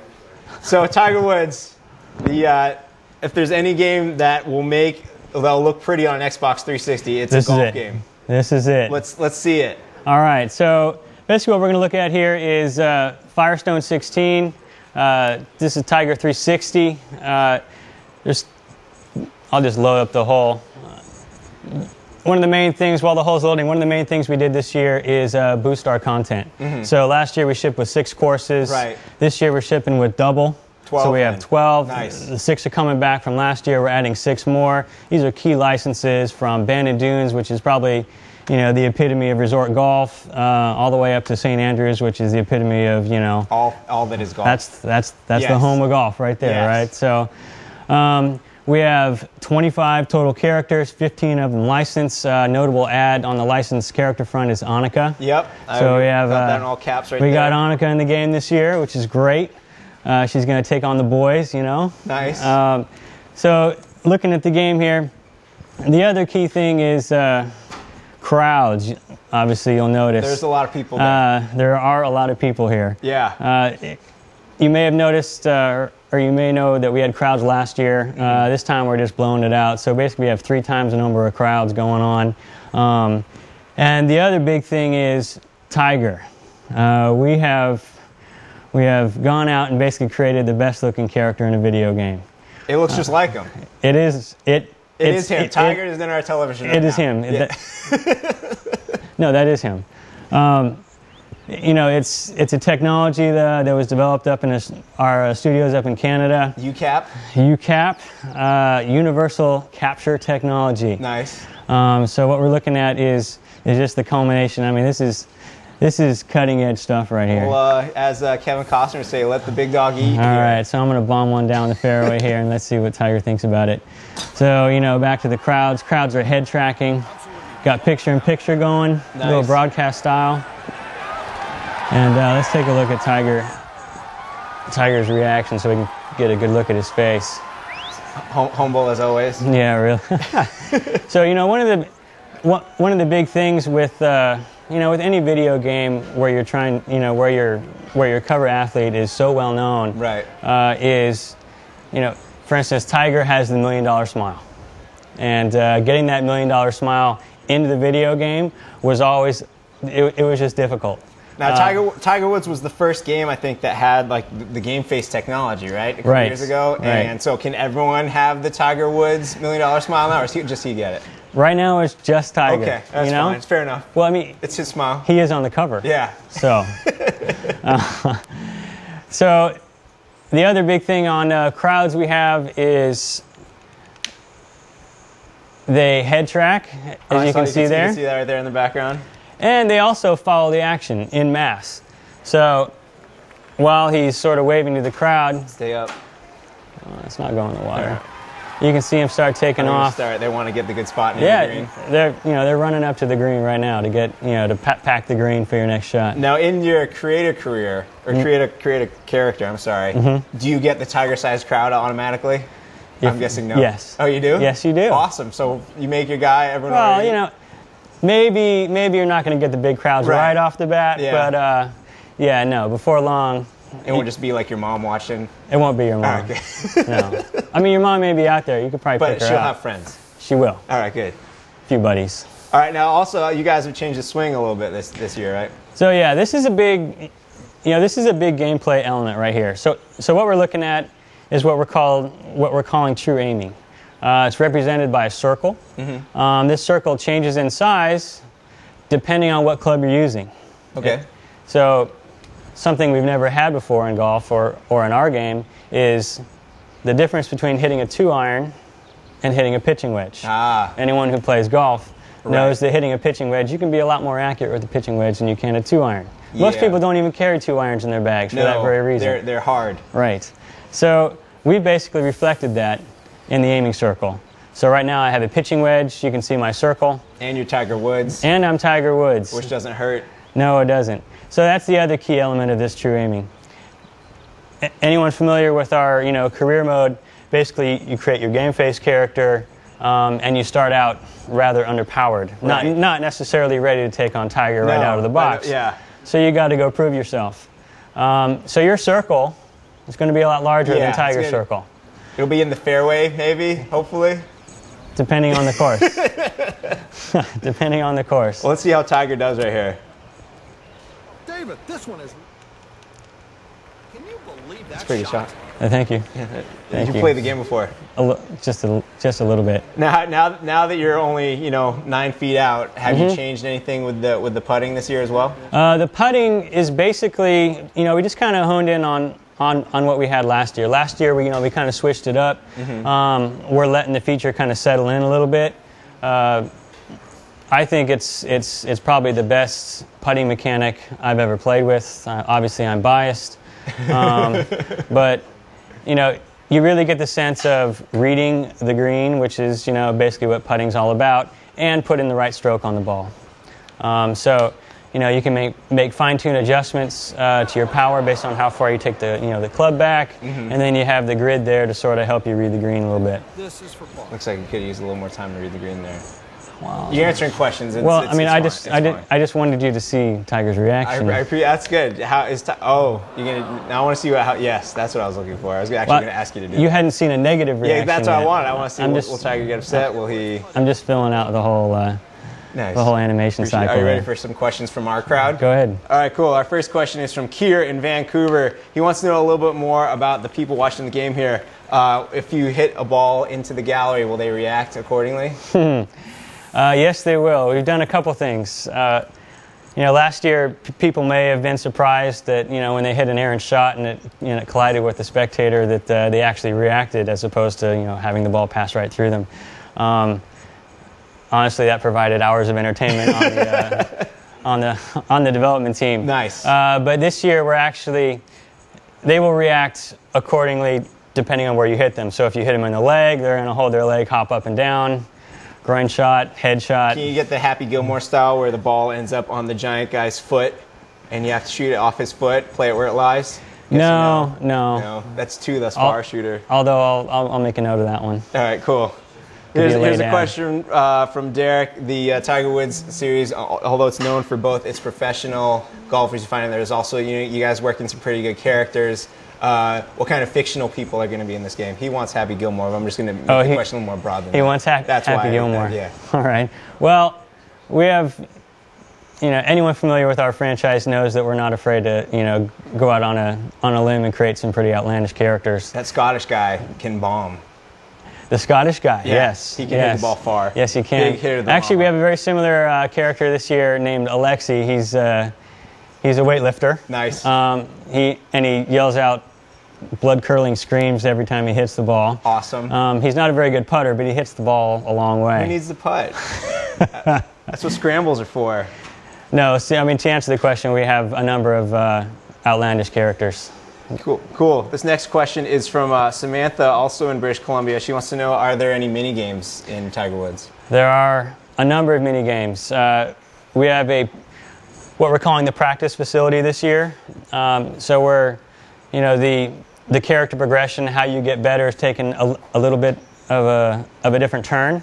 So we're going to have a practice facility. Looks beautiful, spectacular, tons of things to do out there, and full of mini games. I think we have, 15 or so mini games and a bunch of training challenges. This is where you get good at golf. So no longer do you get money to spend on your attributes. No, you know what? You got to go spend time in the practice facility and play some fun mini games and get better that way. Cool. Do you want to take that hole again, or we can go? You guys are obviously you're still early in development, mid development. Where are you guys right now? We can take a look at the practice facility. Actually, all right. That's what I was leading up to. All right. You don't mind? I don't mind at all. Oh well, you're in such a giving mood, and we're waiting for this to load. Can I ask about it now? Obviously, we're looking at the Xbox 360 version right now. Can you talk about any other versions of Tiger Woods? You just want to say, namely, we're excited to be working on the Wii kind of thing. A certain Sony platform? Or maybe the PlayStation 3, yes. It's the one after PlayStation 2. We are on track to be a launch title for PS3. Awesome. It's, development is slightly behind where we are here. Sorry. No problem. You fire up your menus there. I'm going to find some questions. Was Tiger Woods was it a launch for the 360, or was it like an early? Tiger Woods was a launch title for the 360. Have you learned anything from making an Xbox 360 launch game that you're putting into practice making a PlayStation 3 launch game? Or it's hard work. That's what I figured. Yeah, it's hard work. It's not easy being a launch title. We did it last year. We're gonna, with 360, we're gonna do it again for PS3 this year, no doubt. Cool. Are we at the practice facility? We are at the practice facility. Awesome. So this is a mini game called Target to Target. You can see there's all sorts of stuff going on out here. You got water to worry about. You have a bunch of, I think we have 6 different greens out here. They're all tricked out, bunkers. Windmills. No windmills. Clowns with the nose. No. So this mini game is basically, my objective is to hit all these targets with a limited number of balls. So this is just one of, I think, like I said, 15 or so mini games. We're still working on them. We're still coming up with them. Cool. They're all going to be fun. It's going to be great. Can I suggest a mini game, unless you've already thought of it? I'm sure you already have, where you get to bounce the ball in the club like Tiger. Or I like it. You just took that shot, by the way, looking at me. The ball juggle? Yeah. Can you do that in the game, or is that just going to be something we get to watch? No, we'll think about that. You just nailed that without looking at the game, by the way. I have to point that out. So we got the $100. Occupational hazard. We got the $100 right there. Tiger Woods is also known for its gigantic store. Yes. Which I keep reloading, so until the shoes I want are on sale for that certain day. Right. Is that back as well? Our pro shop inventory, not apparel, clubs, you name it. I mean, we have golf apparel, Quicksilver. We're going. Basically, if it's cool, it's probably in there. If a golfer wears it, it's probably in there. Nice, including like the Scottish guy stuff. Yes, including the Scottish guy stuff. If you're into wearing a kilt out on the course, you can do that. Awesome. Well, I'd like to thank you for coming by, Micah. Are we ready to move on to the show? I'm looking at our intrepid crowd. Yeah, you guys over there. Can we go to our next demo? All right, we're gonna keep playing some golf. We're gonna keep playing some golf? All right, just a little bit. Just hit one more shot for me here while I find another question. I'm trying to hit a bullseye right here. Can you talk about the Wii at all? Not at this time, unfortunately. You will soon, though? You can bring it by? News will be coming shortly. Oh, cool, good. All right, now they're ready for us over there. Okay. Thank you very much, Micah. The game no is Tiger problem. Thank you. For the Xbox 360. It's coming out soon. 360? Yeah. August. August? All right, that's soon. No, not August. Sorry. No? No, it's actually... afterwards? It's coming out shortly. I'll ask you later. Yeah, thanks. Thanks, Micah. Moving on, Carrie, next demo. Take it away. Demo Mania continues. I have with me Dale Jackson, executive producer over here, and he is brought by Madden for the 360. Now, you just had a kind of exciting, I just saw you on stage. I feel like I know you already. Sorry about that. No, it's okay. No, it was good. It was good. So let's just jump into it, and you can sort of explaining what's going on with Madden for the 360 this year, and what are the sort of the, how have you improved the franchise, and what are your key, points going on right now? Well, while I'm talking, Rod will be loading up franchise mode or NFL Superstar Hall of Fame mode. But one of the big features we've added this year is the run to daylight running game focus that we've had, and that's with lead blocking control, where you can take control of anyone on the offense and run blocking for that halfback or the fullback who's running the ball, trying to make the key blocks to free them and make a big run. That's a very fun, huge thing for us this year. Also, we have the highlight stick, where if you have a small back versus a big back, instead of just running over someone, now you'll try to slip tackles and avoid when you're using the highlight stick. So there's some big changes to the running game. The running game is very fun and very new this year. We also have added minicamp environment, where in the minicamp environment you go in and you use the drills in there to create your players' skills with strength, with bench press, and 40-yard dash to set your speed, things like that. You can also use it to rehab injured players during your franchise. So when someone gets injured, you want to get them back in the game. You take the time to take them back into the minicamp drills, run through some drills. Don't push them too hard because you might extend their injury rather than shortening it. So it's a really cool feature we have this year. And we also allow you to go through and do a lot of the drills that you're used to from the past, and some new ones to really hone your game skills so that you can go out and have a competitive edge over other people. That's very cool. One of the things we were showing us is the run to daylight thing, where you could be like an offensive lineman. And so you play the whole game as an offensive lineman. Can you talk about that a little bit more? Well, that's an NFL Superstar Hall of Fame mode. And you can choose to be any position in there. And you create that player, and you play as that player throughout the entire mode.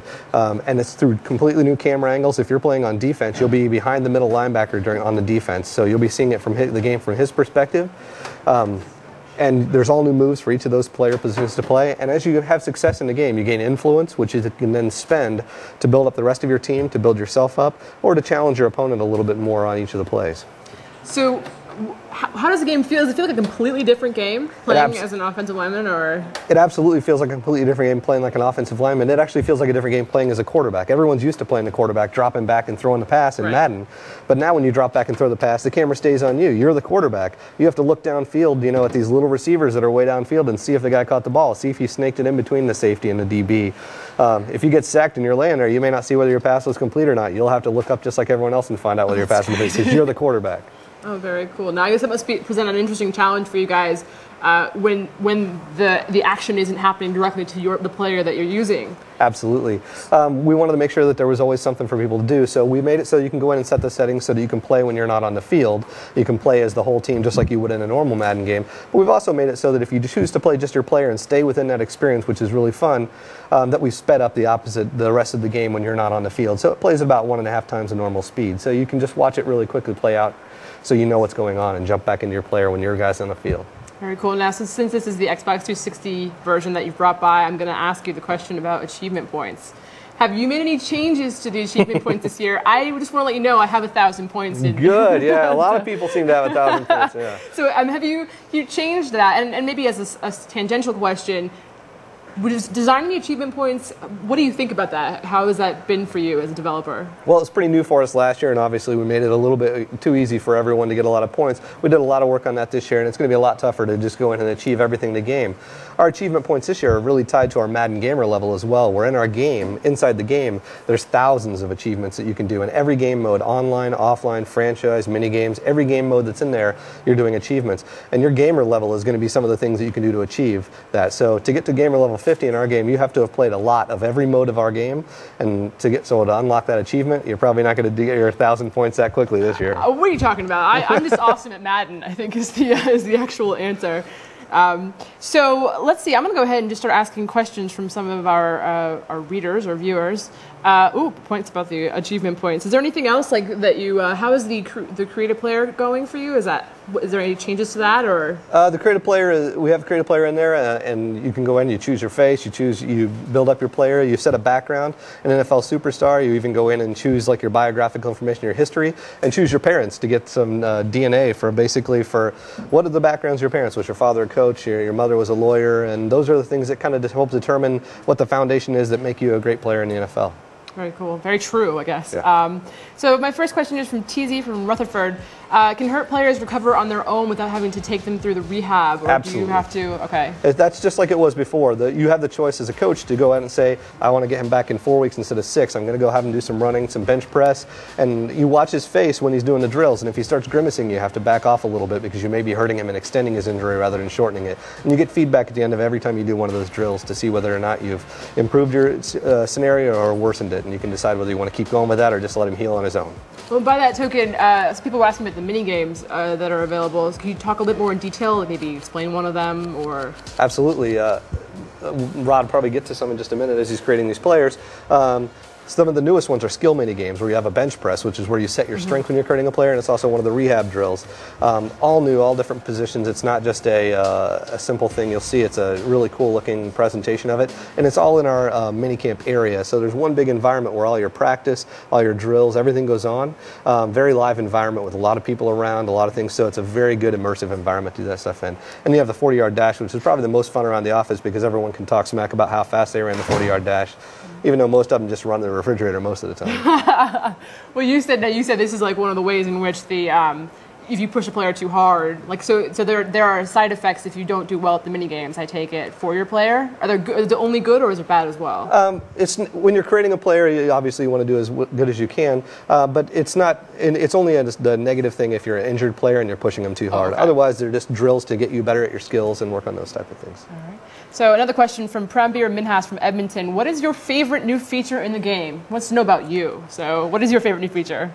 I have two favorite new features. Go for it. I have the Madden Gamer level because I'm a guy who likes to check stuff off a list, and I like to just get all the, see how far I can get in a game and accomplish everything. I'm the guy who tries to find every secret and stuff. That's going to be a big thing for me to try to check off that whole list and show that 50 beside my name. And NFL Superstar is the coolest thing ever. I'll go through and I've already played it as a couple positions.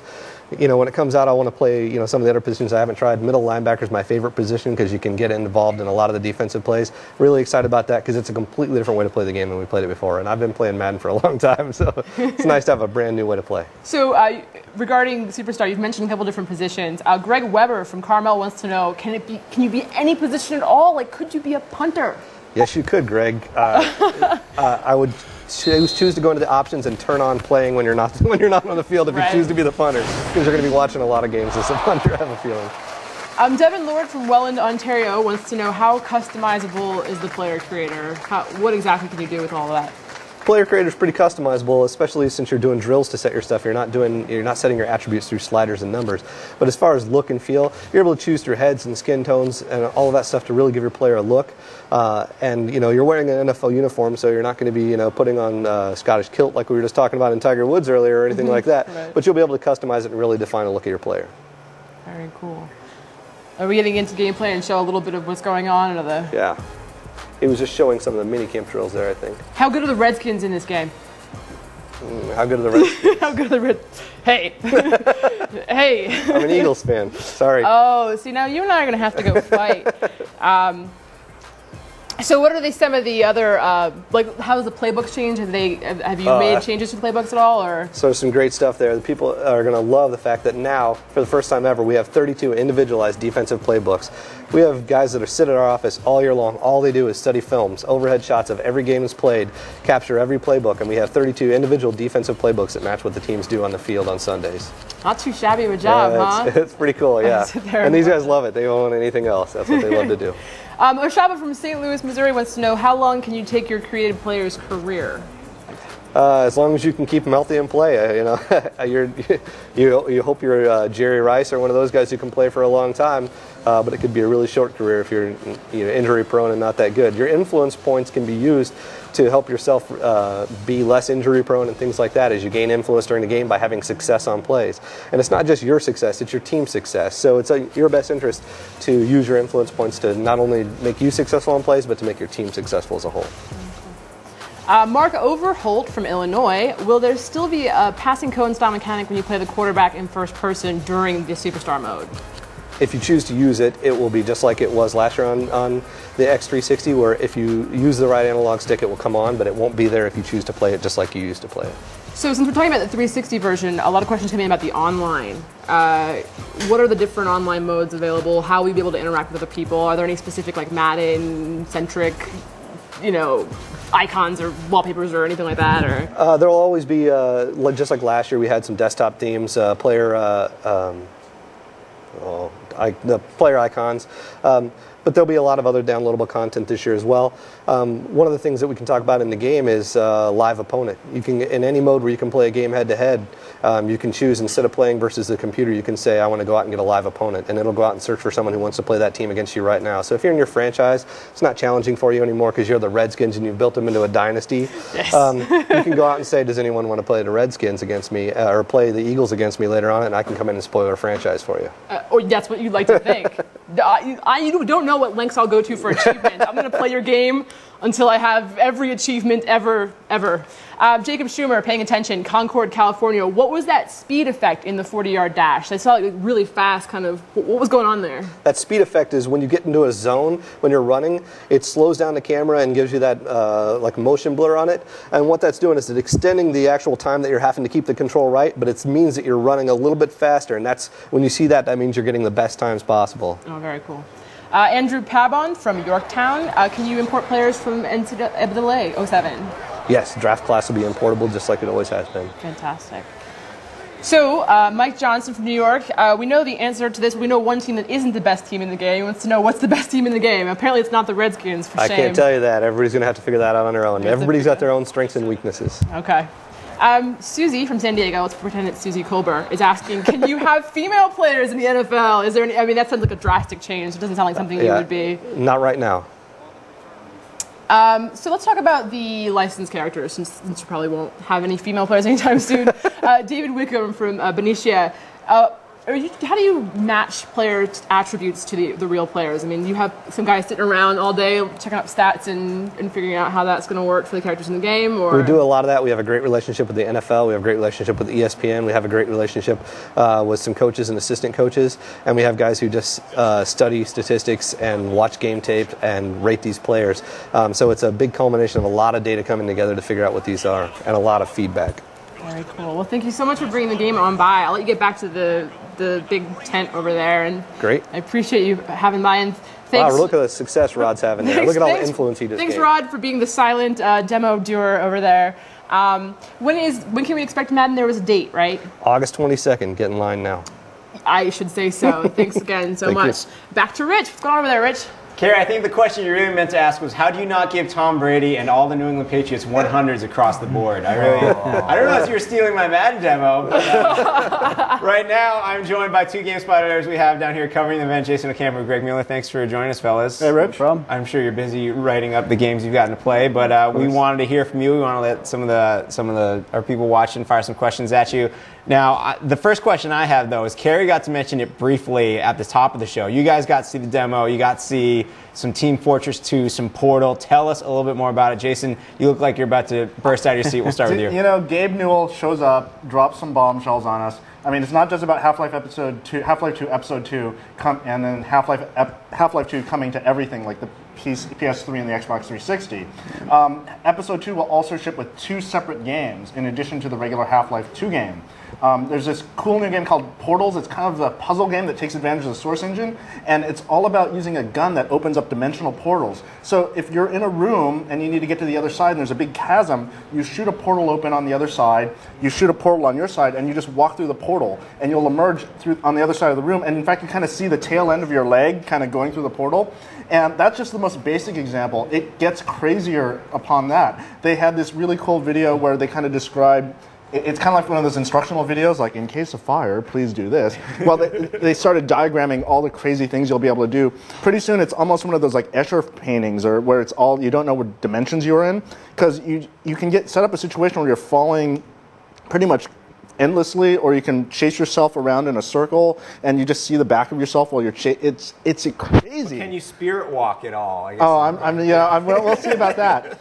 And then the huge bombshell, of course, is Team Fortress 2. And if you knew anything about Team Fortress 2, it was this great multiplayer game. It was kind of Battlefield before Battlefield, and it was supposed to follow up Half-Life. And Valve was working on it. I used to see it way back in the day when they showed it off in like '98, and then it just disappeared, and like they never spoke of it again. And now it's back. It looks like almost like a Pixar movie. They're really going for a kind of this animated look to it. The source engine has been completely redone, so it just looks so kind of cool and over the top and different. And I can't wait. I mean, that's just a bombshell. We need to see this. Yes, we'll work on it. We're working on it. Yeah. All right, cool. Greg Mueller, were you excited about Team Fortress 2 and some Portal? Yeah. Actually, I was really excited about Half-Life 2 coming to the Xbox 360. That's pretty cool because, I didn't play it much on the PC and I missed out on Episode 1. So now I can pick up one package, have Half-Life 2, have Episode 1, Episode 2, Portal, Team Fortress 2, all in one package. It's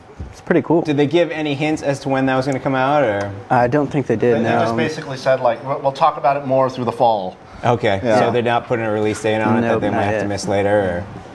No, nothing yet. I mean, considering it's a PS3, it'll be simultaneously on all 3 platforms. Obviously, it's going to be sometime after the PS3 ships. Exactly. Cool. What other games have you guys seen so far? You've just been jumping up and down, excited about those? Well, I've been actually helping out Brian Eckberg, our sports editor. Of course, EA. He's just slammed with about 1 million games. So I took the write-ups for Madden on the Wii. There was a big stage demonstration for that. It looked pretty cool. They showed off some of the motions and stuff.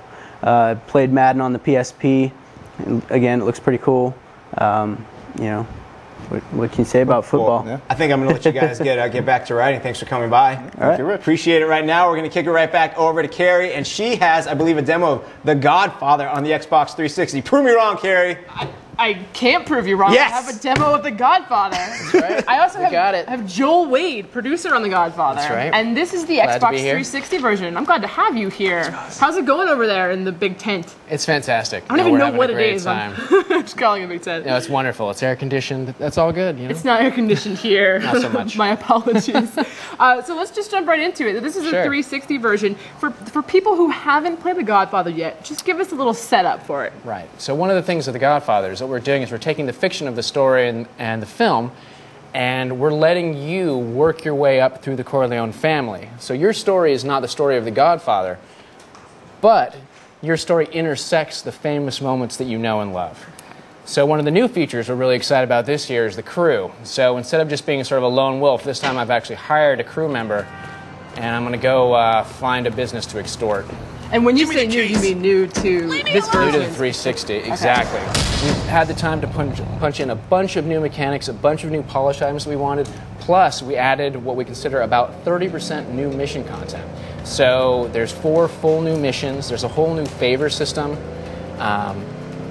so it's pretty exciting. It's actually, beyond just the graphical upgrades, it's really like an expansion pack for The Godfather as well.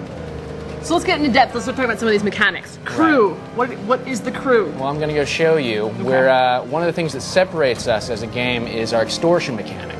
That's where you get to actually visit over 100 businesses in the game and actually flip them to be for the Corleone family. So here I'm going to get out and I'm going to visit this butcher in Brooklyn, and of course I'm taking my handy crew with me. We've got some Barzinis guarding outside, but I'm going to go in and talk to this guy anyway. I know you. Don't make me call the cops. So he doesn't want to see me. This guy obviously needs a little pressure. I'm going to start by just talking to him. The key is every merchant has a different weak spot, right? How do you know what it is? Well, that's part of the game in this sense. And also, unlike other games where you're just trying to kill everybody, here you're actually trying to get as much money as you can, right? A dead man cannot give you a cut of his profits. So here I'm just going to take a bottle off his shelf, see how he likes it if I throw it at him.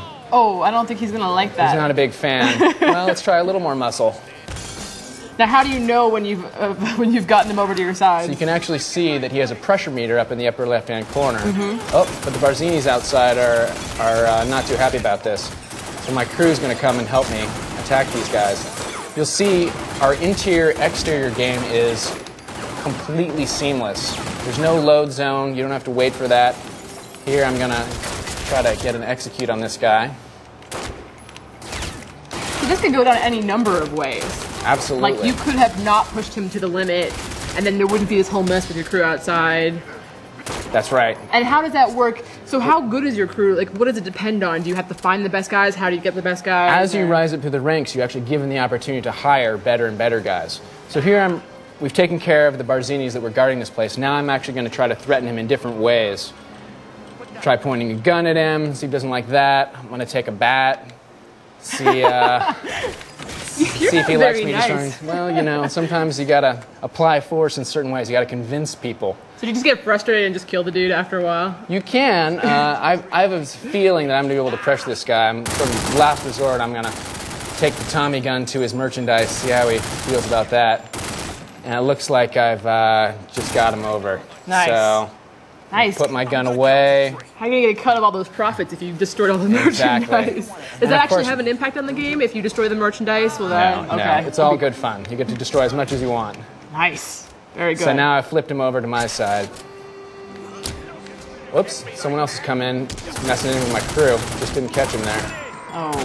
So I'll just take care of him. So now you said there's a new favor system as well, or is like updated, you know. So how does that work? That's right. So instead of just flipping all these businesses, sometimes as you flip them, you actually have to maintain them for the family. So someone might actually ask you to do something for them. A little mini side mission, if you will, sort of a favor for the merchants. It also lets you do things for the family and interact with some of the main characters from the movie, like Don Vito and Sonny and Tom Hagen, a little more often than you were able to previously. And you also said there's 4 new missions. So That's right. How are they? Are they different than the other missions in the game, or how? What are they? Tell us what they all are right now, please. Well, essentially, we're filling in some of the gaps that there were in the story in the previous missions. So, for instance, an example, when Tom Hagen got kidnapped, you didn't really know what happened. He just kind of reappeared. Mm-hmm. Now you get to be the guy that goes and rescues Tom Hagen from Sollozzo. Similarly, we're really pushing for the fans of the fiction, the Sollozzo drug story, where Sollozzo was bringing drugs into New York City and the Corleones were very against it. So you actually get to blow up his drug warehouse and a bunch of fronts for him. Wow. Yeah. So it's fun. The Corleone compound gets attacked. And one of the new features we're very excited about is that the crew can actually shoot out of the car for you, and you can just take out guys left and right with sort of drive-bys. Well, I'm going to ask a couple questions. They're coming in right now.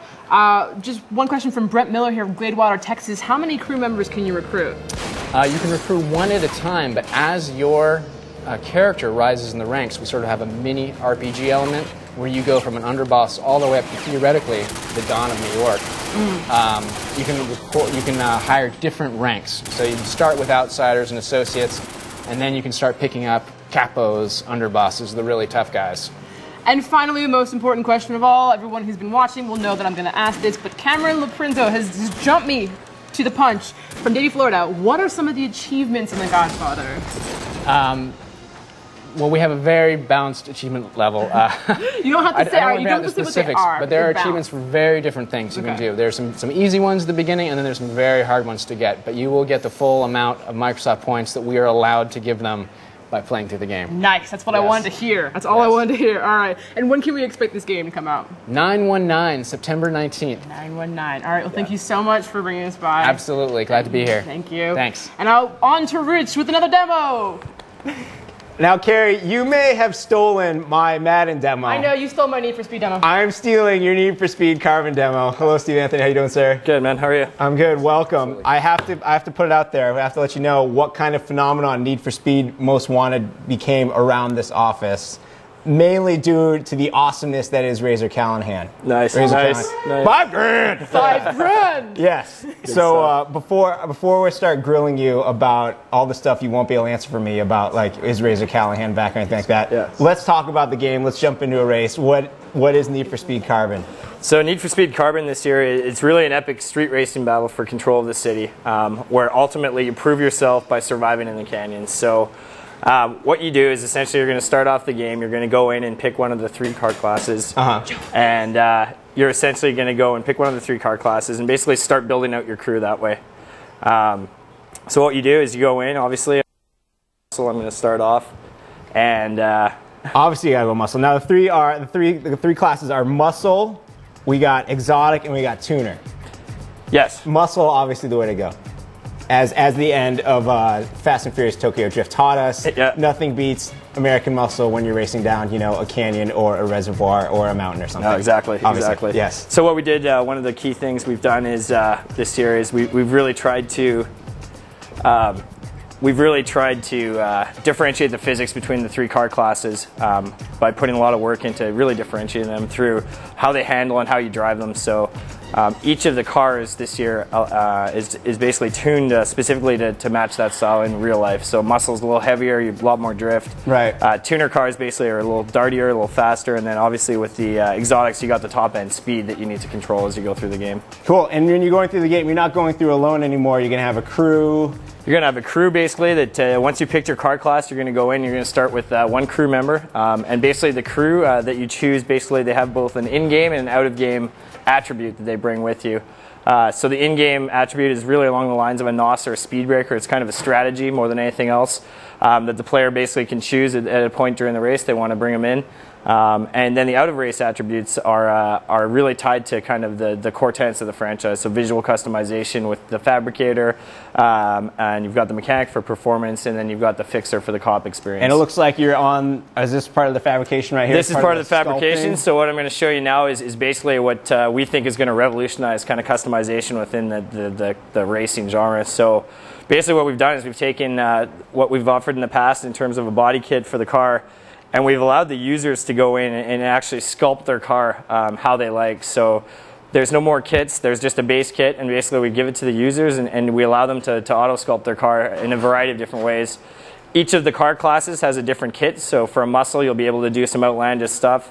Go right in and tune everything from exhaust tips to your roof scoop and all that kind of stuff. Whereas if you go to an exotic, it's more subdued because that's really the way people do it. So the hood, for instance, on the muscle, you can really do some cool stuff. So we'll bring out the blower here in a second. Awesome. We're gonna raise up the hood a little bit. Yes. Put some grills in the front there. Yes. When do you make it look like the Hulk is trying to burst out of the doors and stuff? Yeah, exactly. Is that in there? Yeah. Yeah. So we'll go and we'll lower the chop top here. Get that down, and then we'll go and we'll fix up the wheels here by sculpting them. The shoes. This we think is really going to blow the lid off the customization. Like I say, I think our consumers expect us to lead the way on customization. I think we're going to deliver again this year with Is this going to be available across all platforms? This is going to be on all platforms, the same depth across all of them, and basically the users can go in and sculpt to their heart's delight and go up against their rivals. So well, let's go up against some rivals here. So yeah, we've done it. So we're going to go in, and then the first thing I'm going to show you is basically one of our circuit races, and I'm going to have my blocker with me. So your blocker's job is basically he's going to go out and at your command kind of take out the guys in front of you or take out the guys behind you. Like I say, he's built on a charge, and you can't use him all the time. So it's basically a strategy the player can use to kind of give him an So he's like advantage. the pickup truck for Zachary Ty Bryan when they're racing through the housing development. You're saying? Yes, essentially. I appreciate yes. you have seen Tokyo Drift. I have. Also yeah. taking the office by storm right now. Yes. It took our office by storm, obviously, with for good reason too. So. Well, while we're waiting for the race to load, all right, tell me, Razor Callahan. Yes, tell me he's in the game. Razor Callahan is not back in the game. Oh no! We do have some returning characters from Most I bet Wanted, you guys but, have someone just as amazing taking his place, though. We have some good characters coming back from last year's game. So there is a good tie-in from last year. So basically, we pick up the story as you've left Rockport. Cool. And you're returning to a town where something kind of happened a few years ago. And you're basically going to go and try and figure out what that is. So very nice. Now, are we allowed to like trust IMDb? Like Sergeant Cross, is he back? Or I can actually confirm that Sergeant Cross is back. Because IMDb has led us astray before. I think it once told us that like Dave Chappelle was in Metal Gear 3 or something. Yeah. Yeah. In this case, the Cross is back. Awesome. He's making a return to the series. So. All right, so here to race. So here we go. So first thing to point out is we got 8 cars on Next Gen this year. So we've added some more guys to race against. So what you're going to see my crew member who's basically, let's see where he is. He's somewhere around here. So there's my target. My crew guys are racing beside me in the top left of the screen. What you're going to see is basically your charge bar. So he becomes available, and when he does, I'll be able to go out and ask him to go and block someone for me. So since it turned green right there? Yeah, so he's now ready to go, and we'll send him out and see if he can catch him. So it's all based off our real runtime AI. So there's no scripting, so he's not always successful, which is part of it, and when he is, he'll do some pretty cool maneuvers. So. Now, when you roll through your crew, it's all about you're trying to like grab territory. Exactly. So picture the game of Risk, and that's essentially what you're doing. With cars. Yeah, with cars. You're basically going out, and you're basically racing for control of the city, and kind of one block at a time. And after you get that block, it's not yours all of a sudden. That's when Carbon comes in. That's when Carbon comes in, Canyon. and you head out to the canyons, and basically you got to go prove yourself kind of in the most dangerous form of racing that we could find. So we did a lot of research, we looked at the culture, we looked at where everything was going these days, and canyon racing is kind of the new hot thing within the culture. And you know, we always like to lead instead of follow, and this is kind of where we're going this year. And so we built a great new mode around that that we're going to show you too in a second. Now, when I heard all about this Need for Speed Carbon that's named after Canyon, this canyon racing, I thought that just meant it was all going to be canyon racing. But no, the city is back. And it looks huge. The city is back. It's about the same size as last year's city, and we've obviously added on the canyon tracks, which are loaded tracks. Allows us to do a little bit more polish and that kind of thing because we're not streaming them in. And then there's the drift tracks as well to add on to that. So it's a big world again. You know, I don't know the exact kilometers or miles right off the top of my head, but it's equivalent, if not bigger, than last year's world. Cool. So there'll be lots of exploring to be done, lots of racing to be done.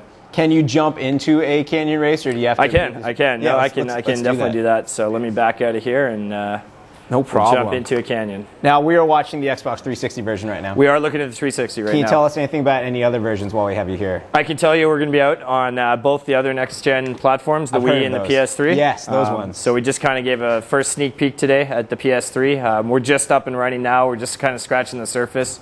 Obviously, the 360, we've had about a year and a bit's development time on it.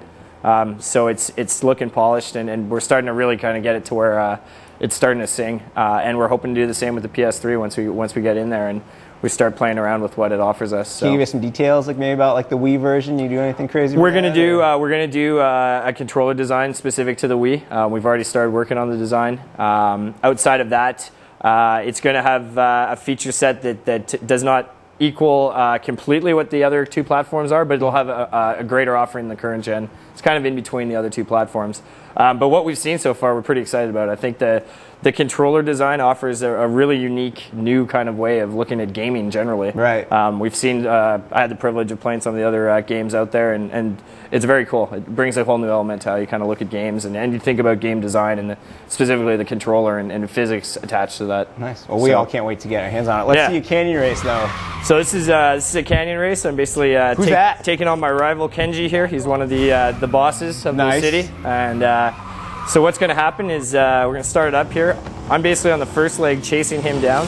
The top right hand of the screen there is basically how close I am to his car. I'm going to start rolling up the points. Basically what I'm trying to do is either stay as close as I can to him or actually pass him and win the race. So there's a couple sudden death and sudden win conditions built around passing or being passed. And that was my question. If you I know you're supposed to follow as close as you can, but if you actually can pass him, that's great. It's pretty tricky though. Obviously, with the road being so windy and tight, it makes it very difficult to. If you can prove that he's just another bolt-on wonder boy looking to get smoked. Yes, basically a bolt-on wonder boy. Yes. Cool. So he's basically pulled ahead here, and I'm not doing a great job of driving. That's what you're talking. As you know, we had you on. We had you on our live at EA show last year with SSX, and we're really putting you to the test. But we do have direct feed HD footage of a canyon race on our site right now, which everyone can watch. So basically, the way it works is you first start behind, and then you race. You first start behind. You're basically trying to roll your points up and get as many as you can, and then you're going to have to go and defend your points against him. And the same mechanic applies. He's going to be right on you and trying to push you as far as you can go. And basically, you're trying to drive as fast as you can down these dangerous roads. You know, you got conditions like that where you go right over the edge, and it's all over. So it's really all about racing on the edge and trying to keep control, but trying to push yourself to kind of do better and better, obviously. Very cool. Well, we're going to let you get back to the rest of the show here. The game is Need for Speed Carbon. When's it coming out? It's coming out in November of this year. So nice. Look forward to all bringing platforms. It's pretty much on everything. The list off the top of my head is probably too long for you guys, but it's basically hitting all the platforms in November this year. All right, cool. So last question then. In the vein of Need for Speed Most Wanted, are the cutscenes, are there more of them this year? Are they still that awesome street racing camp, or are they a little more dramatic? What we got? It's we brought back the same director, same street racing camp, if that's the way you describe it. Yes. And what we're trying to do is basically spread it out through the career a bit more, so there's a bit more pacing to it. But you can expect the same type of FMV footage this year in the game. Well, thank you very much, Steve. Awesome. You thank are welcome to come back to On the Spot anytime. I'd love to. Yeah. I appreciate it. And standing by right now is actually Ryan McDonald with someone who appears in Need for Speed Carbon. Am I right, Ryan? That is correct, sir. I'm with a genuine celebrity. I have Emmanuel Vauger. How you doing? Good. How are you? Yeah, I'm doing really good. Now, folks that watch the show obviously know I did the Battlefield 2142 demo a little while ago, and you're probably wondering, oh, Ryan's going to come around the desk for Emmanuel, right? I'm a huge fan of Smallville, so if you haven't seen Smallville, Emmanuel was on there a few times, and so when everybody heard she was coming in, he's like, oh, Ryan's got to do the demo. So, but we're here to talk about little Need for Speed Carbon and the cutscenes that you're in. You want to tell us about the role you play and how it all was working with EA? Yes, I play Nikki, who is essentially the player's girlfriend, and the player disappears or the hero disappears for about 5 years and comes back, and everybody's sort of pissed off, and especially me. I don't know, he just vanished out of nowhere and with all this money, and everybody thinks he stole this money, and he's back to sort of reclaim his reputation, and he asks me for help, and I reluctantly agree to help him. So throughout the game, I'm part of his crew, and every time he gains a new territory or conquers a new territory, it reveals a little piece of the story of what actually happened on the fateful night. And the end of the game, obviously, after every level, there's a piece of the story, of the puzzle, so to speak, that gets revealed, and by the end of the game, you find out what really happened. Now, the cutscenes, if Jeff Gershman was here, he would tell us that the cutscenes in the last Need for Speed game were a little over the top, a little funny in a way. Now, this one's much more serious, right? This one's much more real. Last year's was a little more cartoonish and over the top, like you said, and that was what they were going for. This year, they wanted to go for a much more realistic approach and steer away from that a little bit. So hopefully, we achieved that, or who knows, maybe we didn't. Lots of green screen working? A lot of green screen. We did about a week of green screen work, and which is very, very tedious and sort of challenging, just because it's your green screen. There's nothing around you for you to identify with. There's, your imaginary car, which is a little X on the green X on the green screen. So, and you're getting in and out of imaginary cars. So everything has to be very precise, and it was quite the process, but it was very interesting, and it was a great challenge and a great opportunity. Now, you are currently on television right now, correct? Yes. And what is it again called? 2.5 Men. 2.5 Men, and that's with Charlie Sheen. Thank yes. you. Now, how is it, compared to working on television compared to the stuff they're doing in games? Is it just the same thing, or is it different? It's different in the sense that, especially for the video game thing, where you're talking to a player and to somebody that isn't there, it's difficult the challenge is to maintain that emotional connection without feeling false, or like you're sort of just giving a speech, and so that the player feels like they're involved, and as much as you can keep that life alive, that part of it alive is really important. So that's a big challenge. That's awesome. Now back to Smallville. So your character jumped out of a plane. I don't know. I'm guessing she had a parachute. You know, like the awesomest, evilest, awesomest character ever on that show. The evilest, wow. Yeah. Thank you. Yeah, totally. I had a blast doing that show. It was a lot of fun. Right on. So, as your experience in Need for Speed Carbon, do you think you're going to do more video game stuff? Absolutely, I would love to. I mean, working with EA was amazing, and I feel like I was paid to just sort of play and have fun. So it's like I come here and it's like a playground in itself, and it's like today's been sort of like just really fun. Video games set up everywhere. It's like, wow, I'm in a playground. Now, you were talking just a little while ago, you had been playing some Madden, some Fight Night, so you actually get your hands on this stuff. I get it, yeah. It's now all set up at my house, and I'm on the road to becoming a gamer, hopefully a good one. That's awesome. That's totally awesome. So, Need for Speed Carbon, you're throughout the whole game. Yes. Is there any other folks in there with you that we would know? Or? I don't remember them. No. Who? No. I'm not sure if you would know them. A gentleman by the name of Tomo. Mm-hmm. There's a Japanese singer actually, Melody, that is in the game, and there's quite a large cast actually. So I'm going to share one of the funnest things we get to do on the show is take questions from the audience, and you can see some of these people are saying that I'm pretty lucky to be standing here with you. And there's actually a bunch of people just shouting out Smallville. That's awesome. So yeah, that's a good question. Are you going to go back in Smallville, you think? I would like to go back. I keep seeing people from some of the producers from the show and stuff like on flights and things like that. I'm like, come on, I can come back. Helen can come back. There's a couple people. Are you by any chance a character in the game that they actually get to interact with at all besides just the cutscenes, or? Yeah, I'm in the car with them. I talk to them. I got and as you're racing, I'll warn you, like as a crew member, I warn them about sort of like car on your left, or like speed up, or you can do this. I'm supportive throughout the whole thing. Or if they start doing donuts and doing stupid things, then I get mad and I'll go off radio and leave them alone for a little bit until they smarten up. Kind of stuff. That's awesome. Well, I think we're about out of time, and thank you so much for coming by. Thank you. I do hope to see you in Smallville again, and I think I'm going to throw it back to Rich over there, so take it away. Thank you, Ryan. Man, Carrie Goosekos, this has been quite the show. It's been a crazy show. It's been like a 2-hour show. The worst part of the show was the part where I sat down and tried to play Need for Speed, and then you yanked it away from me. Steve Anthony is a busy man, and he had to go. He needed his build. Well, I'm going to go play it right now. That might still be EA's Xbox 360, though. No, they took it. Oh, it's gone. I'm holding a controller attached to nothing. God, I'm sorry. We saw some great games today. We saw a lot of games I stole your Need for Speed demo. I stole your Madden demo. It's great. We got to see some Battlefield 2042. It's about time someone talked about the Redskins instead of the damn Patriots on the Whatever. Me and Alex, we're gonna represent the Patriots. We're gonna let Ryan McDonald pull up a microphone here as well, as we try to squeeze just a few more minutes here. Because if it's going to be, an hour and 56-minute show, why not an hour and 58-minute show? Exactly. Yeah. I just want to say about that last demo. I could have done that demo. You could have, yeah. But I said to myself, Ryan McDonald used to do On the Spot. Yeah. He should do it more. It has nothing to do with my fear of standing next to beautiful, skinny women at all. Sure. So, good job on that demo. That's because Ryan McDonald is a gigantic Smallville fan, aren't you, Ryan? I am a huge Smallville fan. How did that go talking to your hero? It was awesome. Yeah. She was like, she was great. She was just like she seems on the show, except her character is awesomely evil.